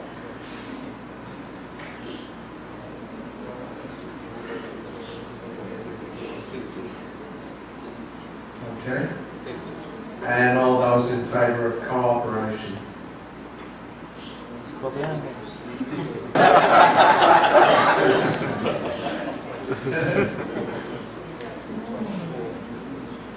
Okay, I think we've got a pretty clear Yeah, association. association. All right, so it's association. One case where democracy works, I guess. Okay, so this is the principle that this movement is built on, association. Okay, so I'll start with a little quote from Srila Prabhupada. This is from the Bhagavad Gita, chapter 9, verse 32. One paragraph from Prabhupada's purport. And he says that everybody is eligible for the supreme destination. In the Bhagavatam 2.4.18, it is stated that even the lowest, who are called chandalas, or dog-eaters, can be purified by association with a pure devotee. Therefore, devotional service and the guidance of pure devotees is so strong that there is no discrimination between the lower and higher classes of men. Anyone can take to it. The most simple man, taking shelter of a pure devotee, can be purified by proper guidance. So that's Shri Shri Radha Ki Jai. And then another short purport from the Bhagavatam, 322.5. What is not possible to achieve in thousands of lives can be achieved in one moment if there is an opportunity to meet a saintly person. It is therefore enjoined in the Vedic literature that one should always try to associate with saintly persons and try to disassociate oneself from the common man. Because by one word of a saintly person, one can be liberated from material entanglement. That's a pretty powerful statement. By one word of a saintly person, you can be liberated after millions of births in this material world, hopelessly covered and entangled. But one word of a pure devotee can release. And again, the same thing. What cannot be done in thousands of lifetimes can be done in one moment if there's an opportunity to meet a saintly person. So one moment, one word. It's that effective. It's very, very powerful. It sounds a little exaggerated, so we'll have a look at that, what that really means. Yeah, if you just hear one word from a pure devotee, you're liberated. Yeah, or somehow or another, if you just by 1 second you have to glance Srila Prabhupada walking past, are you now liberated? That's your one moment. That's so anyway, we'll look at that question in a second. It did come up quite often. But in terms of then a principle of association, that was Prabhupada's whole purpose in starting ISKCON, an international society for Krishna consciousness. He was not preaching, that people go off to the Himalayas or go off into the jungle or keep themselves isolated in any way, but rather he was creating a society. But that society was to be based on spiritual principles. So, February the 23rd, 1976, Prabhupada was in Mayapur. We've been there about 1 month up until that point. We were there for the Gopurnima festival. So during this class, Prabhupada described the important role that the temple plays in helping people to advance in spiritual life by Agyata Sukriti, or unknown pious activity. Sukriti, he said, means the way by which one can approach the Supreme Personality of Godhead. That's a nice explanation of Sukriti, the way by which one approaches the Supreme Personality of Godhead. We talk about Sukriti generally as being, pious activity, pious karma, if you like, and if somebody's got enough Sukriti, then they can make some advancement. But this is a nice definition, the way by which one can approach the Supreme Personality of Godhead. That is called Sukriti. And Agyata Sukriti, this temple means to give a chance to people in general. Agyata Sukriti. Anyone who will come to this temple where the deity is there, and even by imitating others, if one offers obeisances to the Lord, that is taken into account. It is not useless because it is Krishna's desire. He gives the 4 principles. Anybody know what the 4 principles are? Yes, sir. Always think of me, worship me, become my devotee, and also. Good, very good. Somebody reads the Bhagavad Gita. Yes. He gives the 4 principles that always think of me and become my devotee, worship me, and just offer a little obeisances. So these principles will deliver you from the bondage of material existence, and without any doubt you will come back to me. So it is a simple thing. It is not at all difficult. This child, he can do it. Yeah? Do you bow down to Krishna every day? Yeah? It's not difficult, right? So, this child can do it, an old man can do it. A learned man can do it, or without any knowledge. Even an animal can do it. Very simple. Bhakti Yoga is very simple. There's many stories in the Puranas about animals and birds that somehow or another got one, touch of, association with a deity or a devotee, and then they became liberated from that body. So even animals can do it. We had, when I was the temple commander, actually earlier than that, in Vrindavan, when they were building the temple, there was this dog, we used to call him Dogwood. And he had really bad asthma, and he could hardly move. He was wheezing and panting, but he would come every day, and he would stretch out his front paws like he was offering his obeisances. And he was staying near the devotees chanting, and then he would go. So even dogs can do it. So, Bhakti Yoga is very simple. He stressed that any person can advance, even unknowingly, simply by gaining the association of devotees. And our temples offer that opportunity.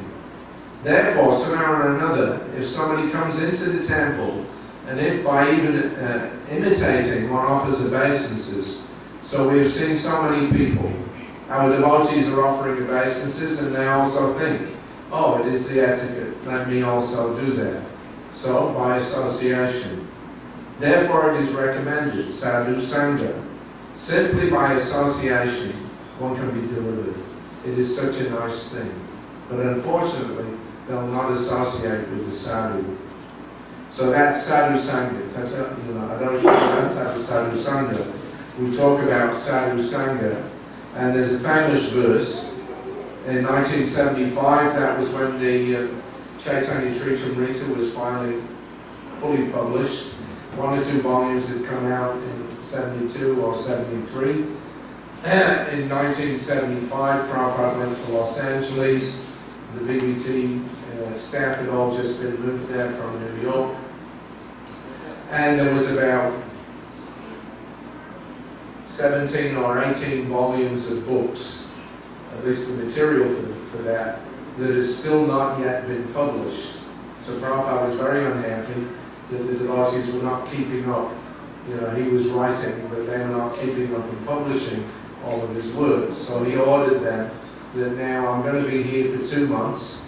By the end of that 2 months, I want every single book published and in print.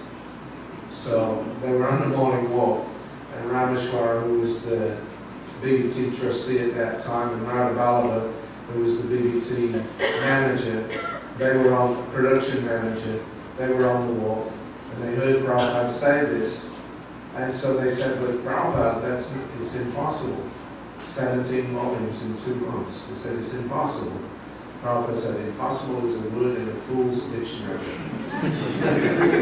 And he kept walking, so that to their credit, they took that very seriously.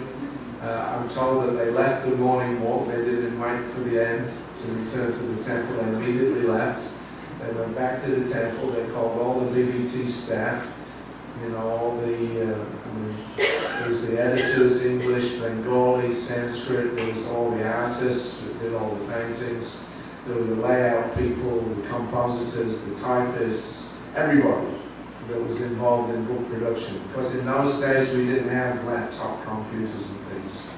It was a very laborious task. All the page layout had to be done manually. You had to print it out and then cut it out and stick it on the page. And it was very laborious. So to do 17 volumes in 2 months is just like, as they said, impossible. But Prabhupada wanted it. So they went back and called everybody and they're all right, now we have to publish all these books. So they went on to, as we say now, a 24/7 shift. Right, 24 hours a day, 7 days a week. They had 3 shifts. And all the artists had to learn how to, do multiple paintings. But they would work on 5 or 6 paintings at the same time. And 5 or 6 artists would work on the same painting. Somebody would do the hands, somebody would do the faces, somebody would do the scenery, and that like that. It's like production line.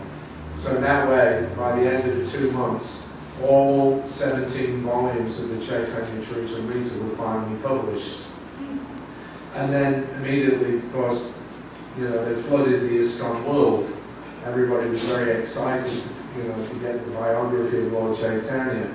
So one verse then, to get back to our point here, described about this principle of, as Prabhupada said, one word, one moment, you can become liberated if you meet a pure devotee.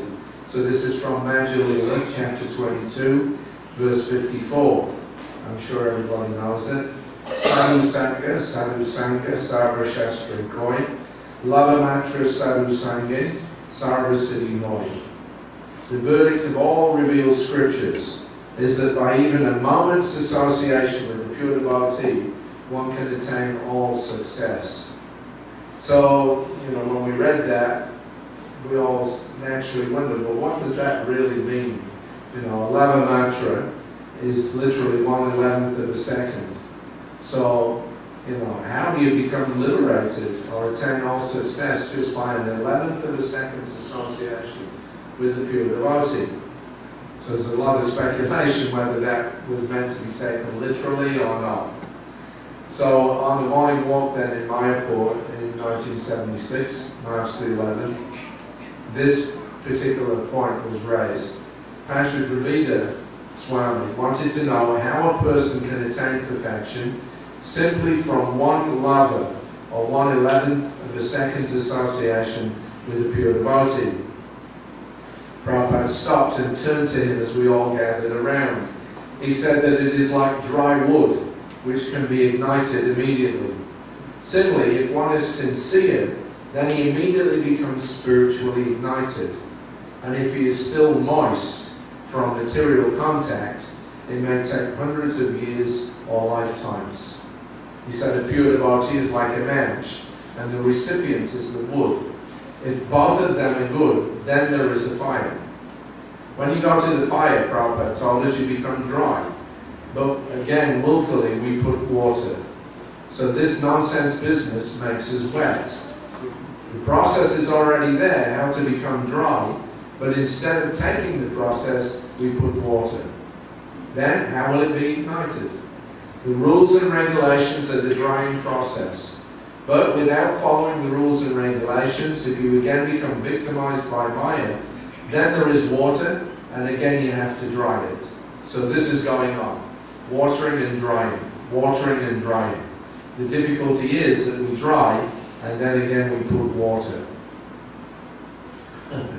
So, there then, Prabhupada clarifies what that means to get association of the devotee. It's not just that you just glanced at Prabhupada for an 11th of a second and now you're liberated.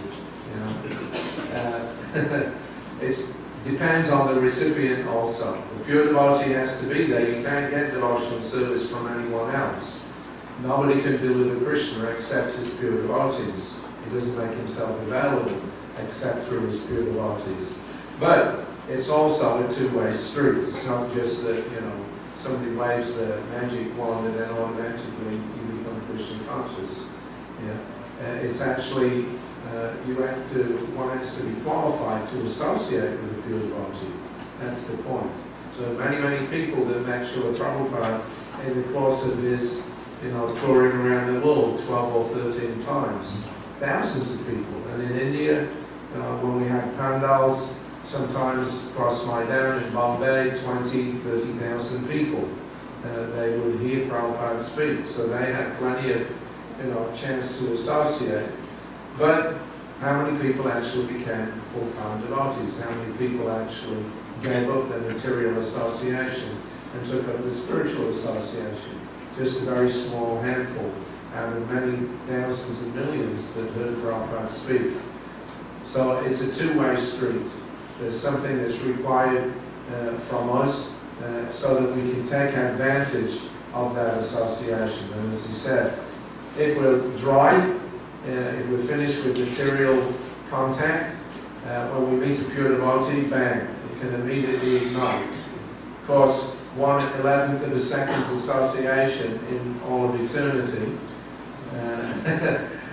It's the same on the spiritual platform. It's all the same.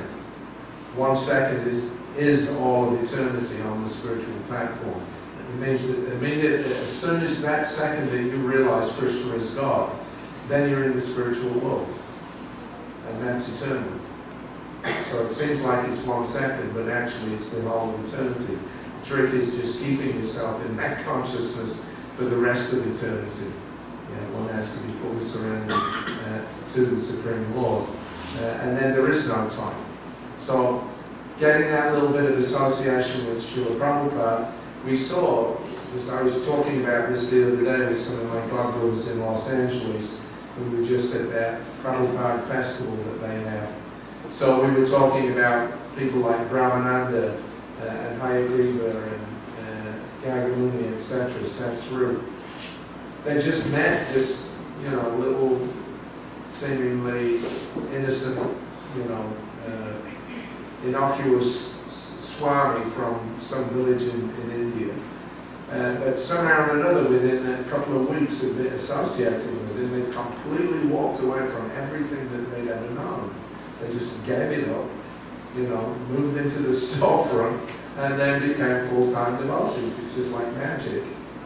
Just, that's a moment's association. Just ordinary, seemingly ordinary souls, and then they just meet a pure devotee like Prabhupada, and bang, their whole life is completely transformed overnight. That's the meaning of this verse, because they were ready for it. Many other people came, even some of the early first initiates. They didn't last more than a few days. But those that did last, that's the proof of this verse. That in 1/11 of a second, then your whole life can be transformed. So, as it happened on this particular morning walk, there was one sannyasi, Vishnu Jan Swami. He was the joint in charge of the Radha Damodar Traveling Sankirtan Party. At that time they had something like 120 or 130 brahmacharis living on 7 Greyhound buses, 7 or 8, and about a dozen maxi vans. And they were touring all over America, selling phenomenal amounts of books. $50,000 a month was being sent to the BBT. They were selling hundreds of thousands of Bhakti Godheads, about 50,000 big books every month. So it was quite a phenomenal thing. But they got into conflict with the Grihastha temple presidents in America. It kind of brewed all year from 1975. Lots of things were said, and then finally it came to a head at the 1976 Mayapur Festival. Prabhupada was able to, finally resolve the issues, but for a time it was very worrisome for him. Anyway, Vishnu Jan Maharaj, he was the in charge of the Radha Damodar Party along with Tamal Krishna Goswami. So he was on this morning walk during this discussion about association. So he spoke up for the first time. He said, Srila Prabhupada, how did Chaitanya Das achieve perfection by killing himself after apparently pouring water on his devotional creeper by talking to a woman? So he's taking the example Prabhupada gave there, that using water as a symptom of Maya. You have to be dry if you want to be ignited. If you wet yourself by being involved in Mayic activities, then you cannot be ignited. So he's saying, now how did Chaitanya Das then attain perfection by killing himself? Because, somehow or another made this mistake, was not materially attracted by talking to a woman. So he was referring to the close associate of Lord Chaitanya, who had drowned himself in the Ganges after being rejected by the Lord. So Prabhupada's reply was very grave. His instance was that even an associate of Chaitanya Mahaprabhu can fall down. And if one falls down, his punishment is that, suicide. There is no other punishment. He must commit suicide. This is Chaitanya Mahaprabhu's instruction. Otherwise, he was Chaitanya Mahaprabhu's personal servant. He cannot fall down. But Chaitanya Mahaprabhu showed that in this instance, that even if one is my personal servant, he can fall down. And if anyone by any cause he falls down, his punishment is that he must commit suicide. This is the instruction. Everybody's eyes widened as they took in the statement. And then Prabhupada elaborated. He said, this fall down, there is a possibility in any moment because we are very small. We can be captivated by Maya at any moment. Therefore, we should be very, very careful. And if you fall down, then the punishment is that you make suicide. That's all. Then, next life we shall see. Vishnu John Maharaj withdrew to the back as the other sannyasis sought clarification. Satsvarup mentioned that in the Nectar of Devotion, it says that devotional service is so pure that there is no prayaschitta or atonement necessary to be performed if one falls down. You just again engage in your devotional service. So Prabhupada agreed, but he said that Sauri Dasa's case was not typical. He said his was an exemplary punishment that was enacted between himself and the Lord. Chaitanya Mahaprabhu was Vajraj Abhikotara, harder than a thunderbolt and softer than a rose. Tamal Krishna Maharaj said, but Prabhupada, if you were as strict as that, so Prabhupada cut him off and said, no, he said, I am not Chaitanya Mahaprabhu. Why are you comparing me? I'm an ordinary man. So Guru Kripa brought the exchange to its point, asking the question that was undoubtedly in everybody's mind. So in ISKCON, if somebody falls down, it means that he should commit suicide? Prabhupada's monosyllabic answer could not be clearer. No. And then Gurudas Maharaj laughed. We wouldn't have much of a movement then.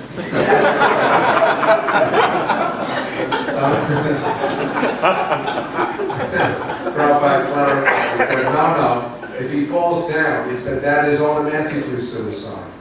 If he falls down, that means it is suicide. He has got the chance. Now if he falls down, that is suicide, spiritual suicide. If one gets the chance of becoming eligible for going back home, back to Godhead, and he commits a mistake and it is stopped, is it not suicide? So he concluded that we should be very strong-minded and continue our devotional service with determination. So that was a nice clarification about Sadhu Sangha,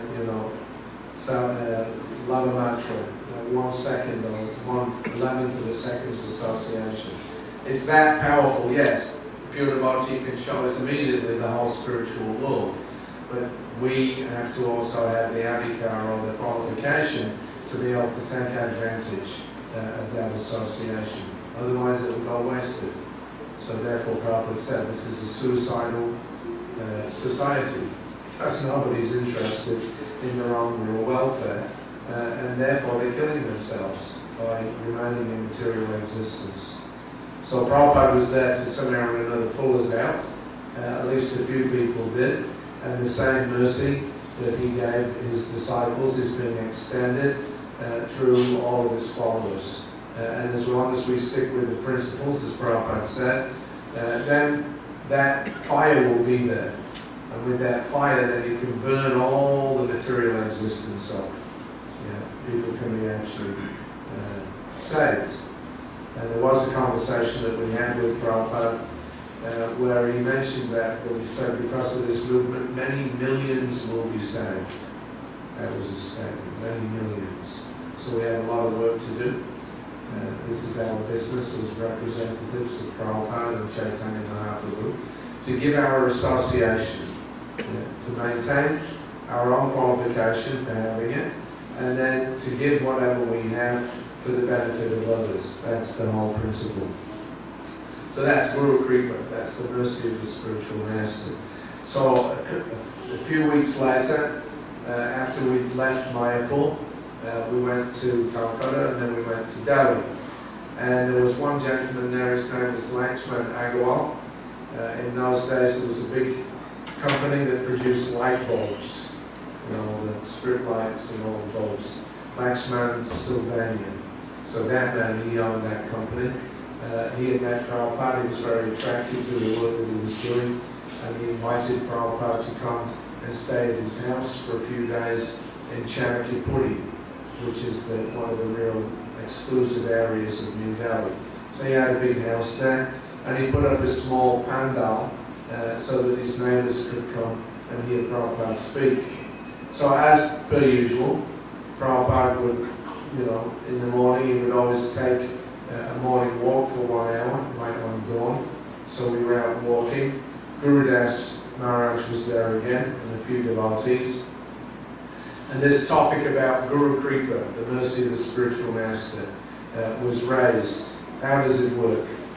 So it was a topic that devotees often debate. Just how much independence does the individual soul have? Pushta Krishna pursued this point. Pushta Krishna had just come on as Prabhupada's new secretary. So he said, if a person is habituated to smoking, is he free in that activity, or has he already surrendered his freedom?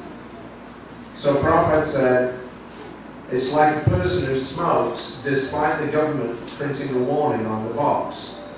One is free to do it, but one is not free from the result. Therefore, the living entity has minute, but not absolute independence. It is like a child who is free to play, but as soon as he does something wrong, his father is there to correct him. So Pushta Krishna Swami took it further, wanting more clarification.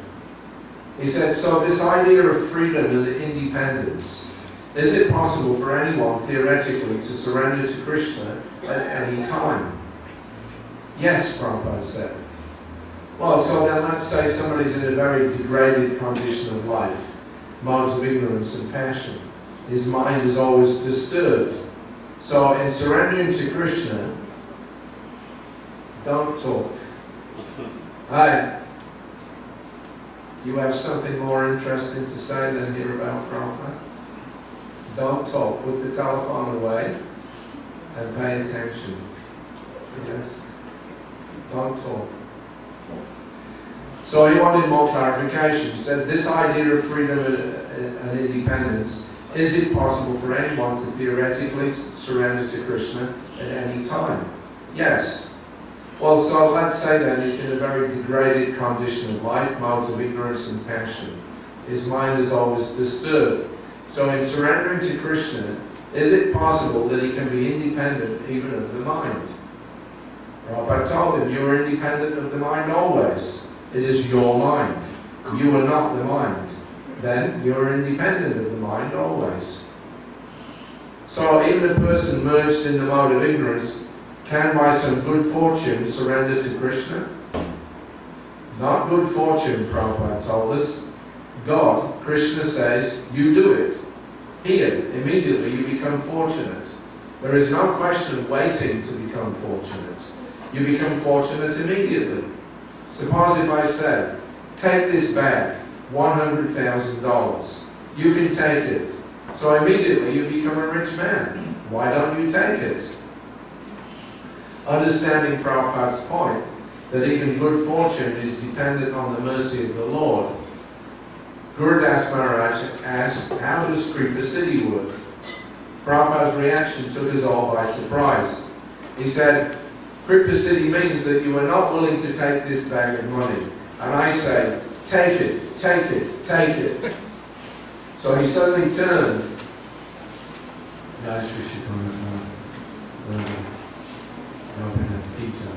He suddenly turned and then very vigorously pushed Gurudas in his stomach as if he were trying to give him the imaginary bag of money.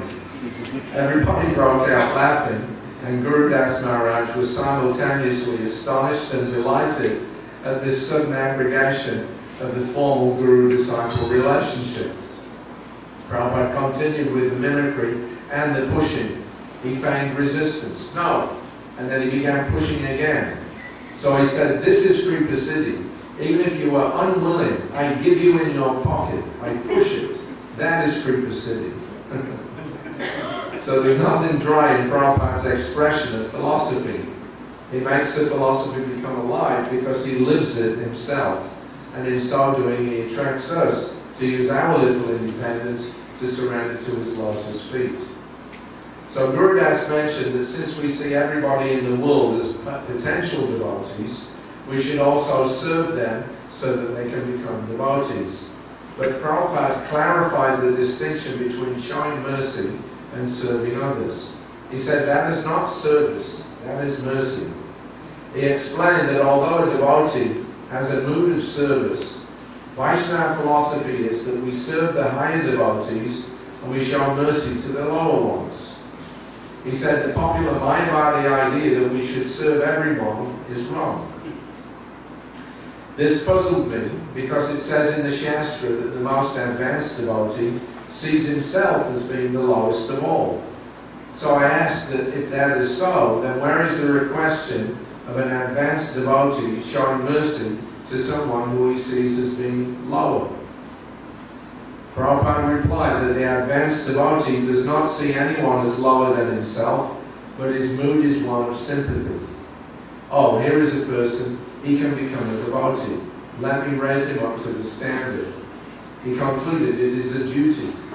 It does not mean that he's thinking, oh, I am higher. No. So Pushta Krishna added, well, in other words, he doesn't consider that he is advanced and that therefore he is showing mercy to someone lower. Yes, Prabhupada confirmed, he is always thinking, I am lower than a worm in stool, but Lord Krishna wants it, so let me do some service, that's all. So his comments made it clear that it is simply a question of offering assistance to help another advance. So Prabhupada makes the difference there. A devotee is always a servant, he's always serving Krishna. But because Krishna wants the conditioned souls to come back, then the devotees go out in the mood of service to Krishna, but giving mercy to those who don't have the spiritual concept or spiritual connection. So in that way then, the Mayavadi idea, service to man is service to God. This is the famous little expression. It's not in our Vaishnava philosophy. Yeah, we serve those who are higher, and we give mercy to those who are apparently lower. And that's an act of mercy. So Prabhupada illustrated his point through another comical exchange with Guru Das. Therefore we say Prabhu. Prabhu means, you are my master. So please order me. What can I do for you? That should be the attitude. Not that, Guru Das Prabhu, come here and brush my shoes. We all laughed again, perhaps recognizing something of ourselves in the parody as Prabhupada continued. So what kind of Prabhu? He should say, Guru Das Prabhu, can I brush your shoes? That is a real Vaishnava. So it's some interesting points that can be made from that little conversation there. A couple of stories. One thing about this point that Pushta Krishna brought up, that if one is heavily in the mode of ignorance and passion, then is it still possible for that person to come to Krishna consciousness? The mind is so completely disturbed. How will you perceive everything? So there's a couple of examples I can think of. One was our Sydney temple is in North Sydney, so just nearby, in Neutral Bay, a very expensive shopping area. All the rich people live in that area. So there's one fellow there, he used to be there many years ago. He was a bum, what we call in England a tramp. So he would, he was a mess. He would sit on one of the bus stop, on the benches there, and he had these filthy, dirty clothing on, stank like anything. He would pass stool and urine in his clothing and just, leave it there. And it was absolutely filthy. His hair was completely scraggy and, dirty and completely covered his face. And he would just sit there like that all day. And, sometimes he would shuffle around to get something to eat, but that was it. So one time, one of the local, he owned a pub on the corner. So he found this fellow lying in the gutter. He was unconscious, so he took pity on him. So they took him in, they had some guest room. He was so dirty they had to cut off his clothing, and then they had to bathe him 2 or 3 times to get him clean. And then they shaved off his hair because it was so matted and filled with bugs and so they had to just shave it all off. So they cleaned him up. He was still unconscious. And then they put him in the bed. So then after a while he woke up. So he's lying in his bed, everything's clean, everything's bright. And he actually thought that, he died and gone to heaven. And then when he realized, he realized he was in this, somebody had cleaned him up, and he got very angry. He didn't like it. And then within a few weeks, he was back out on the bench, filthy, dirty, stinking, his hair. So in that way then, this is an example of somebody that's just completely covered up by the mark of ignorance. He's got a human form, but he's hiding. He's got this layer of, filth as a protection so that he doesn't have to deal with anybody or interact with them. So that's one example of how the mind, can finish you. You just let it become completely covered over by the mark of ignorance and passion. Another example, though, which illustrates the point that Prabhupada was making, that even if your mind is completely disturbed, you can still become a devotee. We had one devotee in Sydney, in Melbourne, in '74, I think he joined, and his name was Bhakta Mark. He was quite a tall fellow, and somehow or another, before he came to us, he'd had some unfortunate incident where he had drunk this liquid that they extracted from this particular plant called Datura. I don't know, you have that here? Yeah. Like the purple trumpets. Yeah, so the hippies that were into that in Australia in those days, it's a hallucinogenic, very powerful. I never met anybody that took that was sane. They all went crackers. And we used to meet the few because, the temple, so many people would come.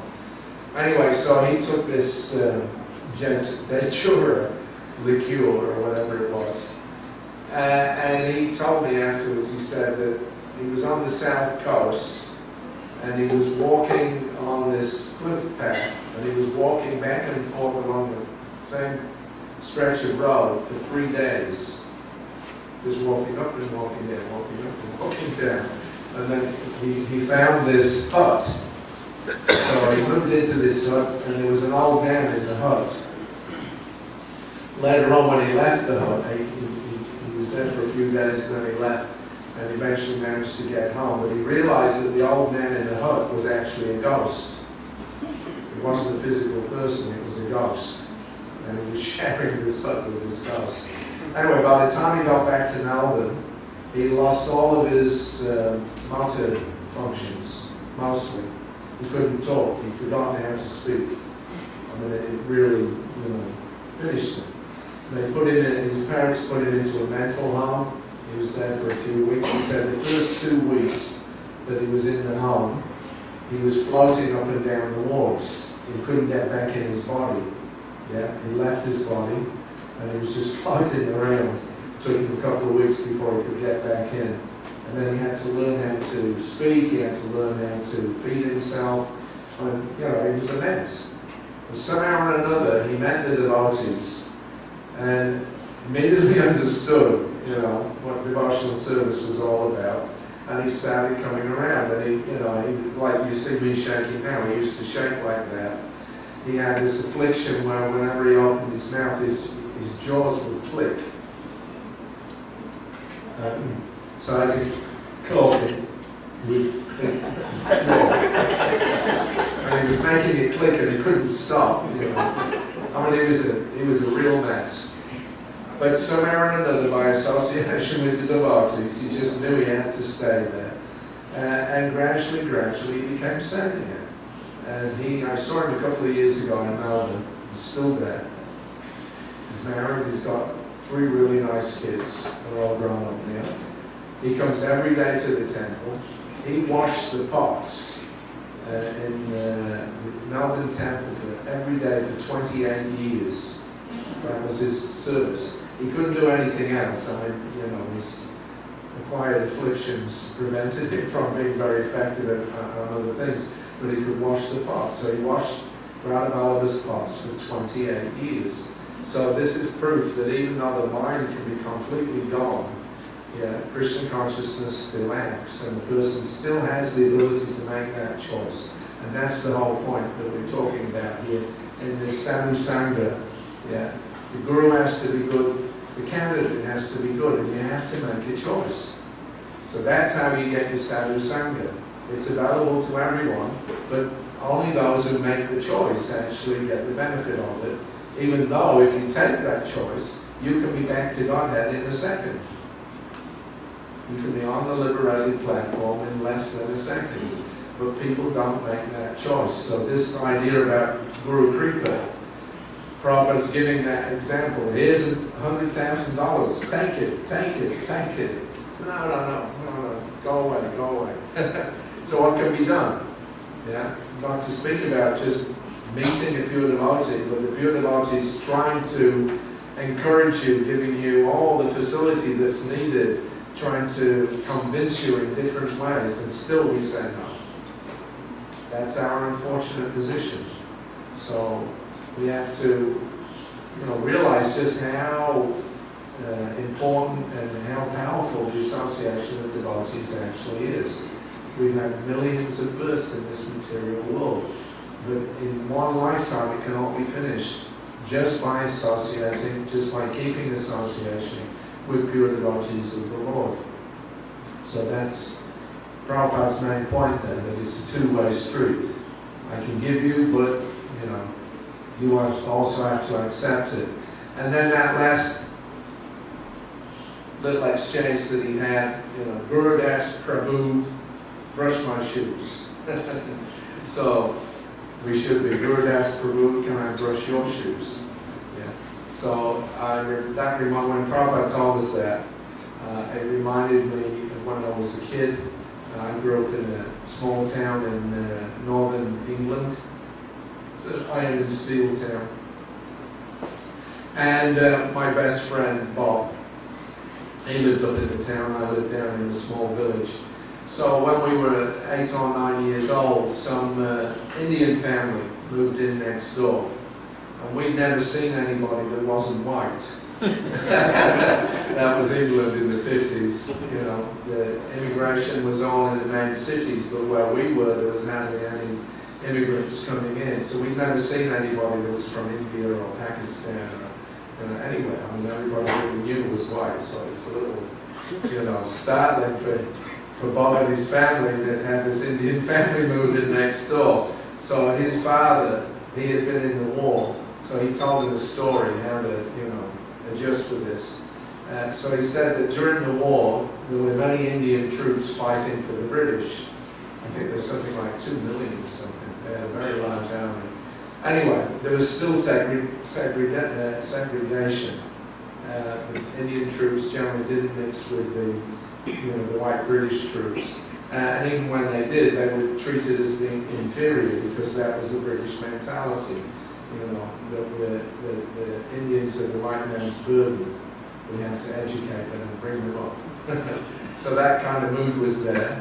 The British Empire had not quite collapsed at that point. It was just about to, but they still had that pride. So in his regiment, there were some Indian troops. And there was one British guy who was particularly nasty. And he really, abused them in different ways, called them names like that. So he was particularly picking on this one Indian soldier, and he would, really treat him badly. So one morning, this fellow woke up and he pulled out his boots. Now in the army, one of the disciplines is you have to keep all your equipment very clean. So nobody likes to do it. You have to polish your boots every day and polish your brass buckles and all this stuff. So this fellow, he pulled out his boots and he saw they were already cleaned. They were nice and sharp, shiny and polished. So he was surprised. Who's cleaned my shoes? So then this same Indian soldier that he'd been abusing, he came forward very humbly and he said, I did it. And this man was so moved by, this act, humble act, that he started crying. And then after that, he became good friends with this Indian soldier. So he completely won him over just by that, taking a very humble position and doing that little bit of service for him. So that is a nice illustration of what Prabhupada's talking about here. What kind of Prabhu? We should say, Guru Das Prabhu, can I brush your shoes? This is a Vaishnava. So, Okay, let's have a look here. Any questions up to this point? You mentioned secretary, I've got the secretary mentioned earlier. Earlier on. I'm sorry, I can't understand a single word you're saying. Earlier on you mentioned I've got the secretary. Earlier on, you mentioned the guy. Yes. Yeah. Usually people give us Lakshmi when they say they're voting. So then the Lakshmi is voting the nation box for the deity. Now, what's the benefit in it? They can't come to the temple, but they trust you to give money, right? Lakshmi. And it's used in the service of the deity. What's their benefit?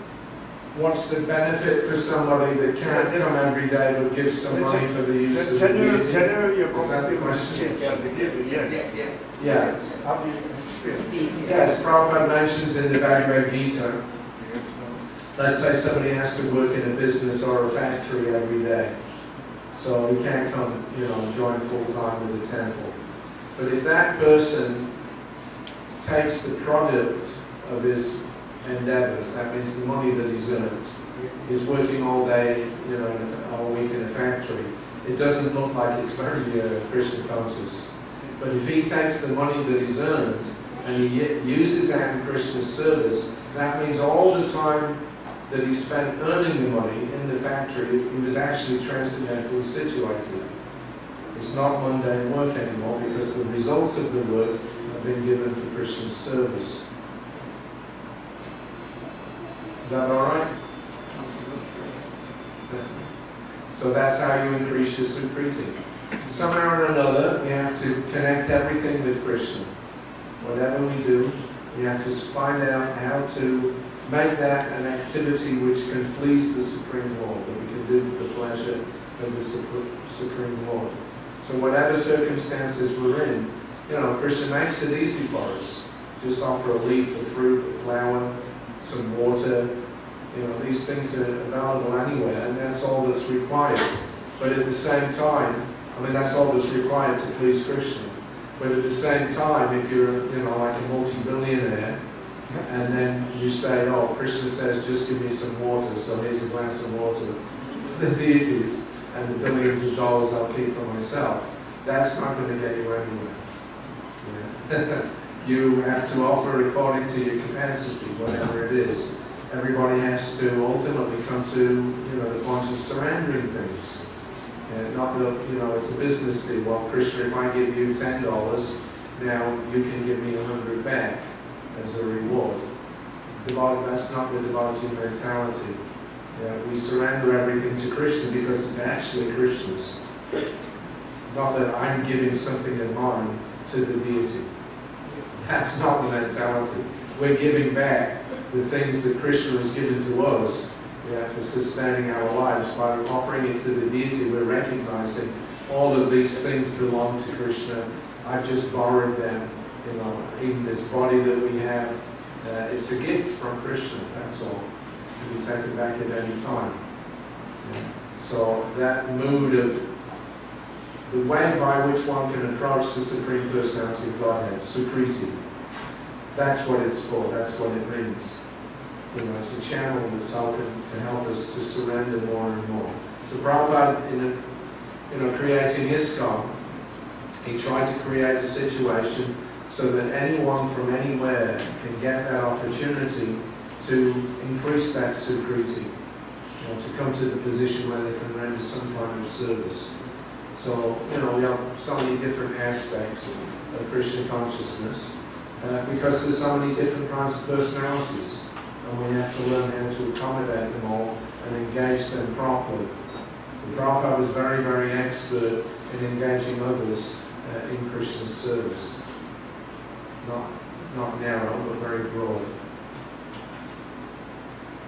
Okay, we'll go on here about the principle of association.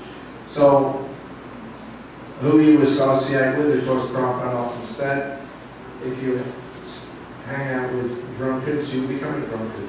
If you stay with thieves, you become a thief. Similar, like minds attract. Birds of a feather flock together. So, similarly, if you want to chant, you have to associate with the chanters. So there was one, not a festival, there was a meeting that Prabhupada went to in December of 1976 in a place called Wardha. Anybody from India here? Anyway, Wardha is kind of like the dead center of India.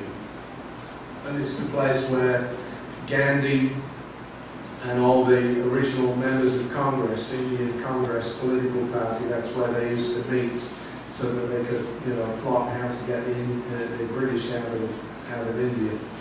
And so there was a meeting that had been called Gita Pratishthan. It was being organized by some contemporaries of Gandhi. There was one Vinoba Bhave. He was considered to be like a saintly person. He was a personal associate of Gandhi's. And then there were some younger personalities like Ramakrishna Bajaj. If you go to India, you'll see all electrical goods, Bajaj fans, Bajaj scooters, Bajaj motorcycles. That guy, he owns the whole thing.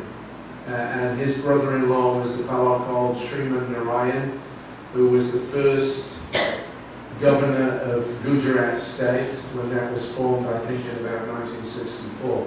So they're very important, very influential persons. They called a conference to discuss how to popularize the Bhagavad Gita amongst the Indian population, and particularly the young people, because they were concerned, that there was a lack of spirituality. It was disappearing very fast, so they wanted to do something. So they called about representatives of about 20 or 25 different organizations, and Srila Prabhupada was also invited. So he went there, not that he thought that the meeting would be any use, but the people that were organizing it, he knew they were innocent people, and if he preached to them, then there was a chance that they could do something solid for helping spread Krishna consciousness through ISKCON. Anyway, so whilst we were there, again, Prabhupada, as always, maintained his daily schedule, and in the early morning, we went for a walk around the grounds of the local college. So there was Jagadish Prabhu, who was Prabhupada's secretary, myself, and there was a young Indian member from the Divine Life Ashram that was run by a sannyasi called Chidananda.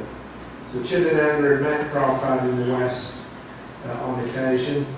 In 1974, I think it was, Prabhupada was in Berkeley, and this Chidananda and Yogi Bhajan. Anybody heard of Yogi Bhajan? Yeah, he introduced Sikhism in the West and got Western followers with big turbans and stuff. So he came with some other sannyasi. They'd come to ask Prabhupada that we're having a world peace conference. So, please come, tell people about Krishna like that. Prabhupada said no. He said there will never be peace in the world.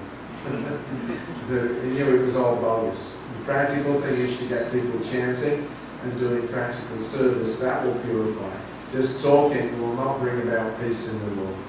So anyway, there was some connection with Chidananda previously. Now at the end of 76, Chidananda was also attending this conference, and he had a couple of followers with him. So one of those followers saw Prabhupada headed out for his walk, and then came running up and asked, "Can I join you?" So Prabhupada said, "Yes, come on." So he told Prabhupada a little of his background. He said when he had first moved into their ashram, Chidananda's ashram, he was always chanting the names of God. Day and night, he said, I could do so with no effort, and I always felt enthusiastic. But now, even with great effort, I find it difficult to continue. So how, he asked, will it be possible to regain that spontaneity?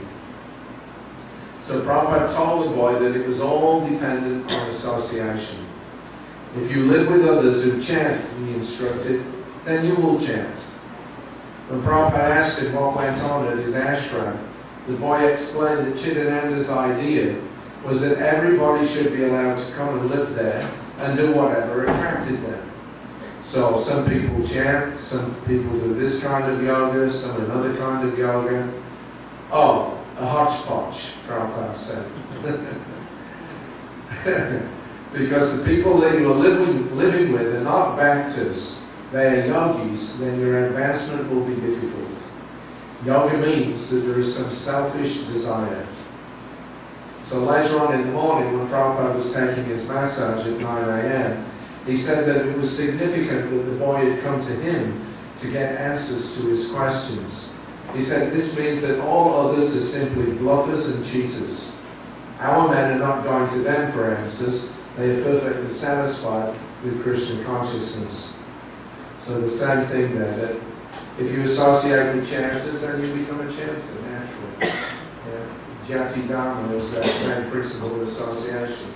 You're born into a particular family, automatically you inherit a particular lifestyle, you inherit a particular kind of language that you can communicate with, you inherit behavioral patterns, this is acceptable, that's not acceptable, etc., etc. That's all by association.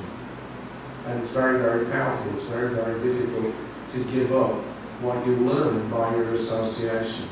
But spiritual association is so powerful, you could walk away from a lifetime of Maya activity and immediately take up Krishna consciousness, as Prabhupada demonstrated with ISKCON.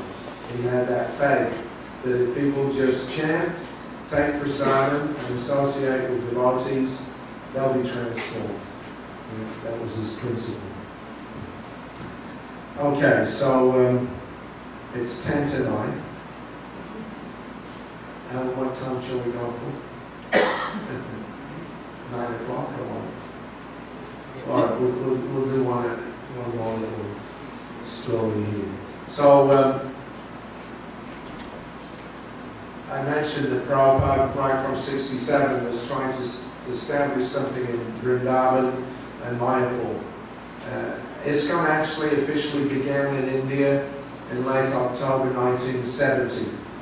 Prabhupada came from the West via Japan with 4 sannyasis and his secretary. When they landed in Calcutta, then that was when ISKCON really took off. There was a lot of publicity. Back in the day to Swami, he's made so many followers in the West, now he's coming back to India. And so Prabhupada, set about he wanted to develop 3 places at least: Vrindavan, Mayapur, and at that time Jagannath Puri. That was his plan. Later on, of course, they got the land in Bombay, and he put a lot of time and effort into that. But his idea was that he would create something in the dhams at least, Mayapur and Vrindavan, so that devotees from around the world could come there and get purified by association with the dham and by association with other devotees.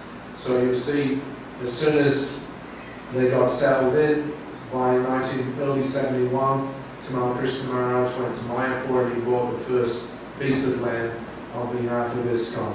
Very rapidly after that, we started buying more and more land. And Prabhupada immediately devised a plan for building a big temple there. There's a picture of him in early 1972 with a few life members in a room. Prabhupada sitting on the Vyasasana, and there's a model of what was proposed to be the Mayapur temple. And it was like a pyramid structure with, I think it was about 100 feet tall. That was the plan. And then at the back of that, there were 4 buildings. There would be guest houses. So they immediately started work on one of those guest houses, which later on became known as the Lotus Building. And that was where Prabhupada had his rooms, and where we originally, had the deities. So anyway, that building came up by late 1973. Prabhupada saw that it was nearly complete. For the first time, he would have some real facility that he could offer his disciples to come to the dham and stay there without too much difficulty. So he sent a letter out saying that I want all the temple presidents and as many men as possible from the temples to come to Mayapur for the Gopurniya festival. So 1974 was the first, you could say, truly International Go Purnima Festival in Mayapur. There was this building, so several hundred devotees went there. They were all able to stay in that building. And then gradually, the following year, a couple of hundred more devotees came, 76, or at least 500 or 600 devotees there. So things were really booming. And everybody, of course, was very eager to go to Vrindavan and Mayapur. Vrindavan we read about, of course, in the Krishna book, the transcendental land of Krishna's pastimes. And then when the Chaitanya Charitamrita came out, then that ignited our interest in Mayapur, the place where Chaitanya Mahaprabhu came from. So 1976 then, there was an increasing number of devotees who were discovering the sweetness of evening darshans in Prabhupada's rooms. The devotees rarely had an opportunity to associate with him in such an informal and intimate setting. So this turned out to be, the other main feature of being in Mayapur. It wasn't, we wanted to go and be there in the Dham and see all the different places of pilgrimage, but the real nectar was Prabhupada's personal presence there. That's what everybody was really going for. Many devotees didn't get to see Prabhupada all year. And there were quite a few God brothers and God sisters that I've met that actually only ever saw Prabhupada maybe one time, or not even at all, because there were so many temples, Prabhupada couldn't possibly travel to all of them. So if we came to Mayapur though, you could, Prabhupada would be there for, this time we were there for 2 months. So anybody that came for the festival, they got a much better opportunity to see him. And that became, the real feature of those early Mayapur Go Purnima festivals, Srila Prabhupada, and everything was kind of centered around him. So Prabhupada has been responding to their eagerness with some blissful recollections of his early days in America in 1965 and 66, including the difficulties that he went through. This evening he told us, this was February 28th, that when he came to America, he had not expected to remain very long because his original visa was only valid for 2 months. But for a year, he continued to extend his stay, 2 months, 2 months, 2 months, each time thinking to remain a little longer and give things a try. He would go to the shipping agency and inquire when the next ship back to India was leaving, but he would never actually go. Eventually, the clerk, a friendly Indian man, inquired, "Swamiji, you're always asking, but actually, when will you go?" And Prabhupada would laugh and tell him, "No, actually I don't want, but sometimes when I'm a little disappointed, I think about it." So then as preaching opportunities started to unfold, he began paying a lawyer $150 a month to get his visa extended. Eventually, he took a man's advice and went to Montreal and applied for residence from there. 3 months later, he re-entered the country with a green card and went to Santa Fe, New Mexico, where Saval started a center. So Prabhupada went on to tell us about life in New York's 2nd Avenue. He said he would stroll along the riverbank, unaware that the area was notoriously dangerous. Eventually somebody informed him that sometimes snipers were shooting the pedestrians at the pathway there at random. Prabhupada said, "I was innocent. I didn't know that they were killing people there." So it was fascinating to listen to him reminisce about the early days of his mission. Never self-laudatory and always humble about his success, Prabhupada captivates his audience with his unique and remarkable character. He has a combination of youthful simplicity coupled with an astonishingly deep perceptiveness of human nature and life in general. He attributes everything to Lord Krishna's special mercy rather than to any expertise of his own. This selfless quality makes him an irresistibly attractive, an ideal teacher, and our most trustworthy friend. So that became one of the features of that festival, devotees coming in every evening and having this chance to sit and talk with Prabhupada in his rooms. Mayapur was very blissful at that time of year. The weather was very nice. inevitably the lights would, the electricity would go off about a dozen times a night. And so Prabhupada would sit in his room, and there was a door on either side, and he had designed it so that the breezes would blow through. He used to call them Vaikuntha breezes. So he would sit at his desk, we would sit there, and then we would have these kerosene lamps. And then as soon as the lights went out, we would light the lamps, and Prabhupada would continue with the darshan in the, like soft reddish glow from these lamps. So it's very, very nice.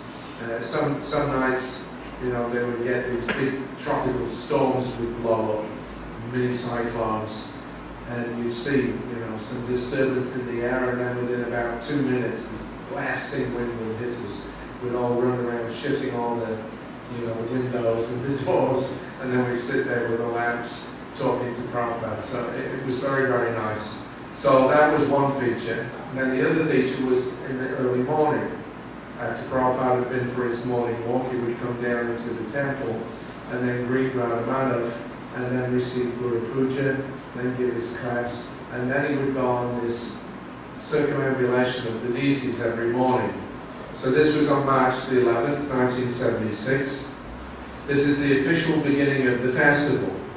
Just before his class started, Prabhupada gave the hundreds of assembled devotees his personal welcome. So as I said, there was about 600 that came back here. His simple, heartfelt message expressed his appreciation for their attendance here in Mayapur, and it was greeted with smiles and cheers. He said, first of all, we must welcome all the devotees. There may be so many inconveniences. Please do not mind it. This is Chaitanya Mahaprabhu's place. Be joyful always. Thank you. So his thoughtfulness immeasurably deepened everyone's affection and gratitude to him. Without Prabhupada, none of us would be here. None of us would have even heard of Mayapur or Krishna consciousness, or tasted the happiness of spiritual life. So his humble concern about the lack of amenities was all the more endearing. As he had told us earlier in the walk, it was out of concern for the devotees that he had built the guest house first, even before the temple. So as I mentioned, we had that model. So between the road and the guest houses at the back of the land, that was where the temple was to be built. But instead of starting working on the temple, they started working on the first of the 4 guest houses, the Lotus building. So some locals have criticized him for it, but he told us that wherever there are devotees, then God will come. Krishna is not a dull stone. He is drawn by the affection of his devotees. Therefore, making a place for God without facility for the devotees is merely idol worship. So again, that principle of association, Prabhupada wanted the devotees to come, and he provided facility for them even before he built the big temple. And the deities were temporarily placed at that time on the ground floor.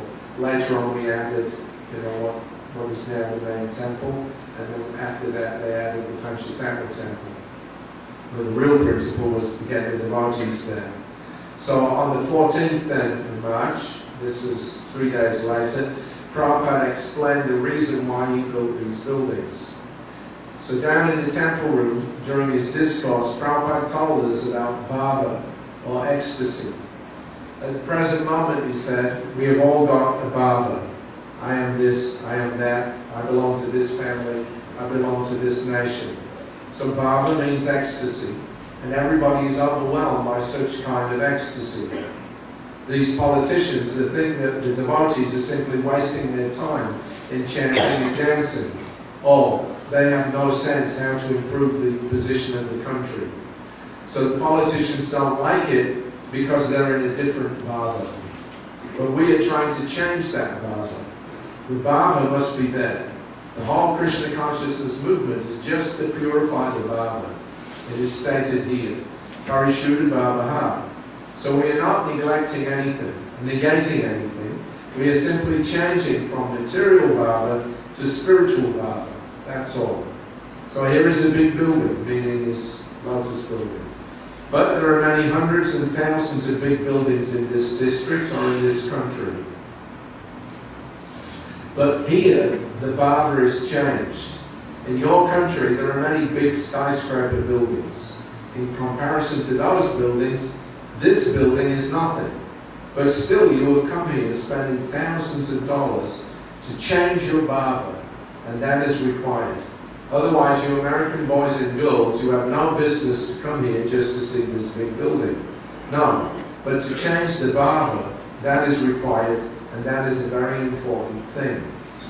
So then getting down from the Vyasasana, with the devotees crowding all around, Prabhupada embarked on his daily circuit at the temple room.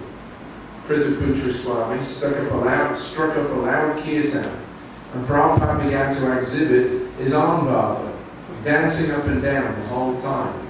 The devotees were wild with delight as he rang the bells hanging down on either side of the temple room, strongly pulling on the ropes for prolonged spells and encouraging the devotees to chant and dance with increasing enthusiasm and smiling all the while. So we sat with deities at one end, and on either side of the temple room there was a bell hanging down, and there was a rope. And Prabhupada would circumambulate the deity room, and as he came to each side, he would grab the rope, and then he would stand and banging the bell. And everybody would, gather around, and we were chanting like anything. There was a couple of hundred, men gathered around with drums. And as Prabhupada pulled the rope, he would smile and he would wave his hand like this in an upward motion, and he'd dance. So everybody was getting stoked up, and Prabhupada was grinning and pulling the bells, waving his hands. Everybody was practically bouncing off the ceilings. After his third circuit, he came before their lordships and he began to dance. Hundreds of devotees converged around him, leaping with excitement as he first put one hand in the air and then the other, handing his cane to Madhukrisha Swami and raising his arms. With both arms extended and a huge smile on his face, he urged the ecstatic crowd to greater and greater heights of spiritual abandon, as he also jumped up and down enthusiastically. It was a personal demonstration of what Lord Chaitanya's festival is really all about: purification through association. Visiting the Dham is wonderful, but seeing and being with Srila Prabhupada is the concentrated essence. So that became a tradition. We still in Mayapur, we take Prabhupada every day for a circumambulation around the deities. So that was a special feature in those days. Because the next year in 77, unfortunately Prabhupada was ill, and just at the beginning of the festival he got extremely sick with some very high fever, and he couldn't attend the rest of the festival. So the 76 festival group, in one sense, was the peak, about being able to interact with Srila Prabhupada there personally. Okay, so it's 9:10, so we're going to finish at this point. Right. Does anybody have any questions or comments? Yes, sir. You mentioned that Srila Prabhupada created a movement so we can share our association with other people and give them Krishna consciousness. But those who can't come and serve, they can give some money and get a gratis sukriti. But I remember reading Srila Prabhupada said somewhere in the purport that if the money is not used in Krishna service, there is no benefit. You remember reading that? Okay, so the point here is being made that we've talked about, devotees that can't necessarily serve every day, but they can earn some money and give that to the deities. But then what about the money and how it's utilized? If it's not utilized for Krishna, is there any benefit? And you said you have read it. Prabhupada said there's no benefit. I would modify that a little bit, because depending on the context and circumstances that Prabhupada was asked of a particular question, he may give a modified answer. And if you're looking on any particular topic, you want to try to find as many reference points as possible to see whether Prabhupada said under a different circumstance a different thing that may seem to contradict the first thing that he said. So context is important. But I would say that, I'll give an example. In 1977, I got to the point where I felt a little strained. I'd been with Prabhupada for 16 months, and I was starting to feel the need to basically have a break. I mean, you had to be at a very high level of consciousness to stay with Prabhupada 24 hours a day. That was why most service didn't last more than 3-4 months. It just was difficult. So I got to the end of my tenure, I think. In mid-February I started thinking about it. And so I discussed it with Prabhupada, he approved, and then I was asked to go to Australia. No, sorry, now I'm just going off track. What your question was? Giving money and it's not using Krishna service. If it's not using Krishna service. Anyway, so after it was decided that I would go back to Australia, then we got news that there was some difficulty there. The Australian devotees had had a mini revolution and had thrown out the new GBC, literally put him out on the street and told him to pick his fare and go back to India. There's a long story behind that. Anyway, it turned out I was supposed to go back into that situation, so I went down to Bombay to meet with Srila Prabhupada about it, and we discussed it. And a couple of devotees had come from Australia with a petition by all the other devotees, you know, that this particular man not be the GBC. And the man that brought the petition, you could see he was disturbed. They had 3 GBCs in 1 year. Madhavisa had been the GBC, then he was sent to New York in February or March of '76. Just after that, it was discovered that he was having personal problems and he gave up his sannyas. So that kind of dented people's faith. Because Madhavisa was one of the big influences in the early development of the Australian yatra. We all felt, you know, very obliged to him. So it was a bit of a blow to see him have problems and fall away. Then the next GBC that came in to take over from him in March was Guru Kripa. And all he did was take all the best collectors to Japan, and he never went back. So they felt, you know, like he'd just come and taken their main resource and then just cleared off. So then, you know, this third man, Bali Madan, he came, and he had also, he was actually the first devotee ever to go to Australia, at least this time, and he started the movement then. Him and then Upendra came 2 weeks later. So, you know, he had a long association with the yatra. Then later on in the middle of the 1970s, he had some problems. Again, he had to give up his sannyas. He got married, then he left ISKCON for some time, then he became active and came back again. So in '76, at the end of '76, he'd come back looking for service, and Prabhupada thought, okay, send him back to Australia. So he went back to Australia, but the devotees there were not very happy with the way that he was dealing with them. And there was some other stuff going on which I won't go into right now. But eventually it led them, you know, to decide that we do not want this man here as the head of the, you know, the yatra. They weren't saying that we don't want a GBC, but just, you know, he was the third in 1 year, and he kind of basically been caught out, you know, with some stuff that he shouldn't have been doing. So this petition then was written, it was given to this devotee to give to Prabhupada. So they came to see me, I took them to see Prabhupada, this man came in, and Prabhupada took one look at his face, without saying anything. He could see, you know, there was this anxiety on his face, doubt, that now, you know, this is the third big leader in a year that he'd seen have problems. And so, you know, he looked like his faith had been, you know, affected. So Prabhupada made a simple comment. I'd have to look in my diary to see exactly what it was, but I'm just paraphrasing. but basically he said, Krishna has accepted your service. In other words, even though your leader may have ultimately proved to be a misleader, maybe, you've done something wrong, or spent, or squandered some money or whatever, and you're channeling your service through their leadership, local leadership. Now, if they prove to be faulty, then where does that leave us? Yeah? So Prabhupada made this comment that Krishna has accepted your service. That means that the service itself was honestly done.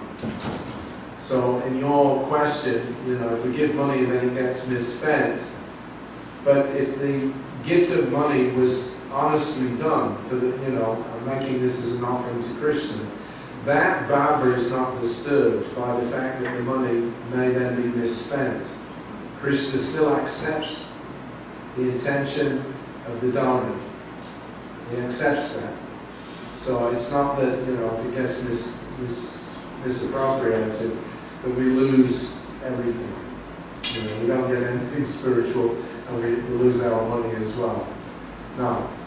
The bhava of the devotee is what's, the important thing, and Krishna maintains that.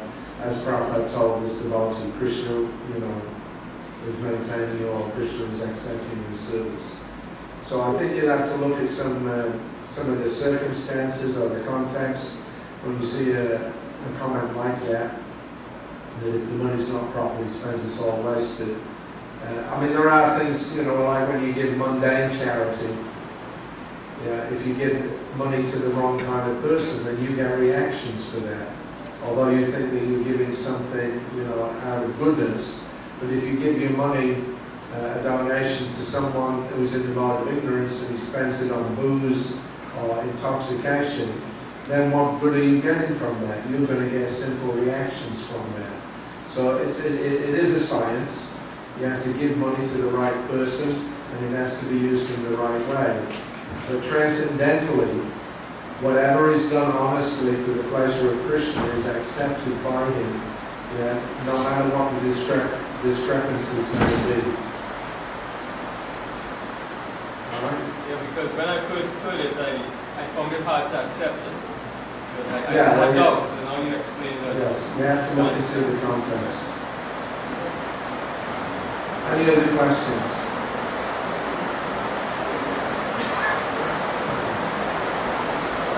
Yes. At what point once you stop falling down? At what point once you stop falling down, going and channel to Sauri Dasa, much time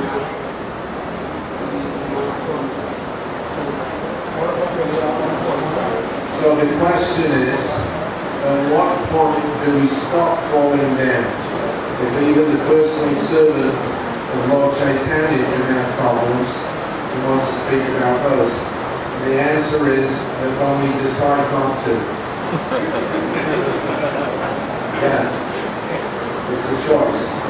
You can read the story of Maharaj Yayati. He was so shameless that he took the youth of his son, Guru, so that he could enjoy and leave his son in, with the ailments and infirmity of old age. How shameless is that for a father to rob his son of his youth? But he did it because he was very lusty and he wanted to enjoy. So off he went, and for 1,000 years he was enjoying it. But then he came to the conclusion that this so-called enjoyment is useless. So when he decided to give up his lusty desires, then he went back, he gave back the youth to his son, accepted his old age back, and went off to the forest.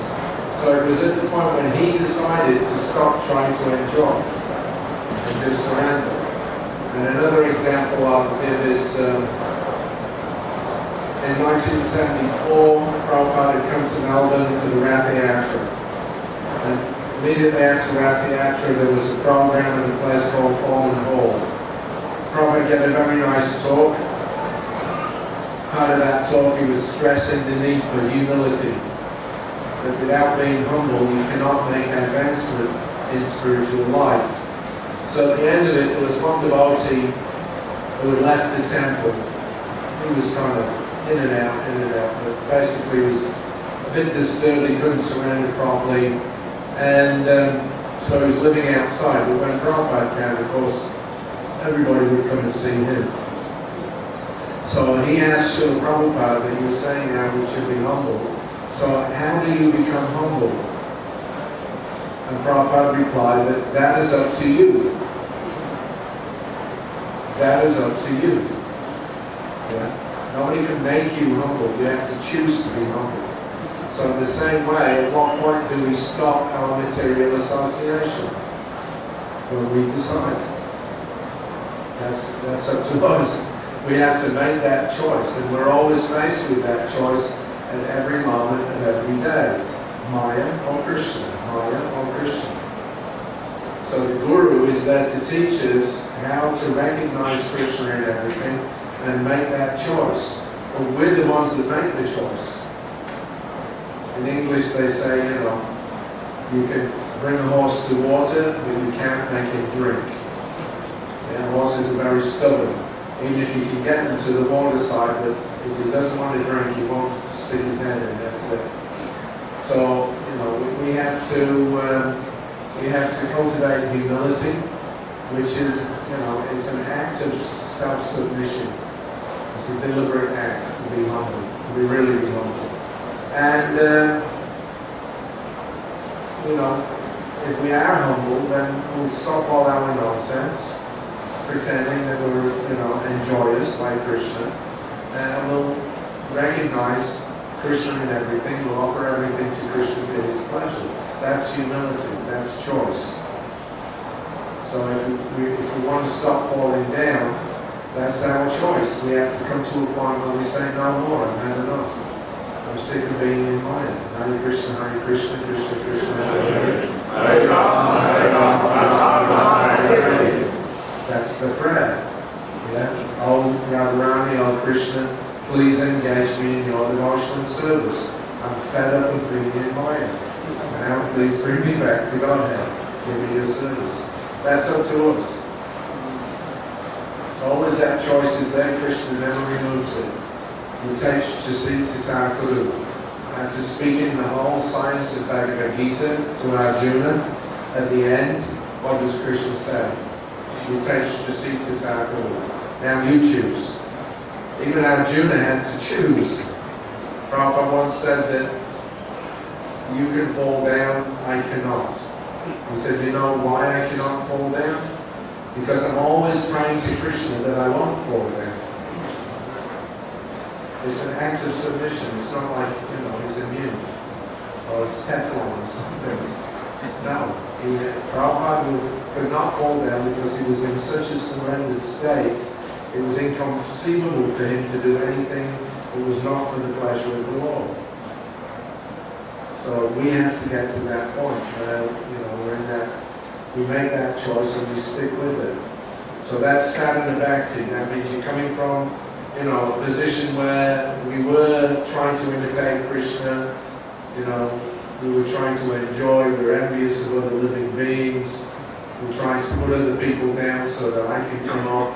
This is competition. We're competing with nature, we're competing with Krishna, we're pretending that it doesn't exist. We're coming from that stage of ignorance to the stage of complete, surrender and full devotion to the Supreme Lord. So how do we do that? We need a process that purifies us gradually. You can't just immediately, go from conditioned life to material, to spiritual life. But there's an interim process. That's called sadhana bhakti, where we practice. So we still have material desires, but we have enough intelligence to know that they're not good for us. We have enough intelligence to know that the real purpose of life is, to surrender to Krishna and go back home, back to Godhead. But sometimes the mind and the senses agitate. Yeah? So we have practices, rules and regulations, 4 regulative principles, a set number of rounds to chant, deity worship, different kinds of activities that we can do in the day. That's all to bring us to that point, to enhance that mood of surrender. Yeah. In the beginning stages, sometimes we feel enthusiastic and surrendered, and other times we don't. So we need to get to the steady platform. So that steady platform, that comes, from regular practice and from association. By associating with others that are doing the same thing, then if you do something wrong, everybody immediately knows. So the social pressure, not to do something wrong. There was one sannyasi that came to see Prabhupada one time in Mayapur. He had seen him a couple of months before in South India, and this man was complaining about another sannyasi in his preaching field, and he wanted Prabhupada to order him to leave and go somewhere else. And Prabhupada was trying to preach to him that, no, you should try and cooperate together, put aside your differences. This is Chaitanya Mahaprabhu's movement. But this man was kind of stuck on this thing that he had to get the other guy out. But Prabhupada wouldn't concede to it. So after half an hour's discussion, he left. During the discussion, myself and Tamal Krishna Maharaj, who was the secretary, we looked at each other. And because we could see, why is he pushing this point? Prabhupada's very clearly saying what he wants, and this man's trying to push his own point. So it was a little odd. Anyway, he left. Later on, we went to Mayapur, and then the same sannyasi came back.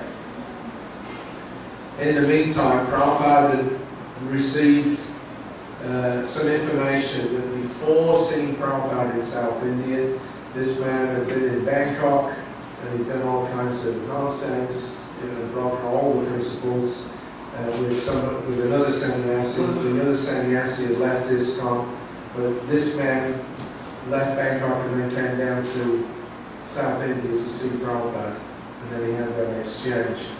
So then it was reported that when this man came to see you, just before that he'd been falling down in Bangkok.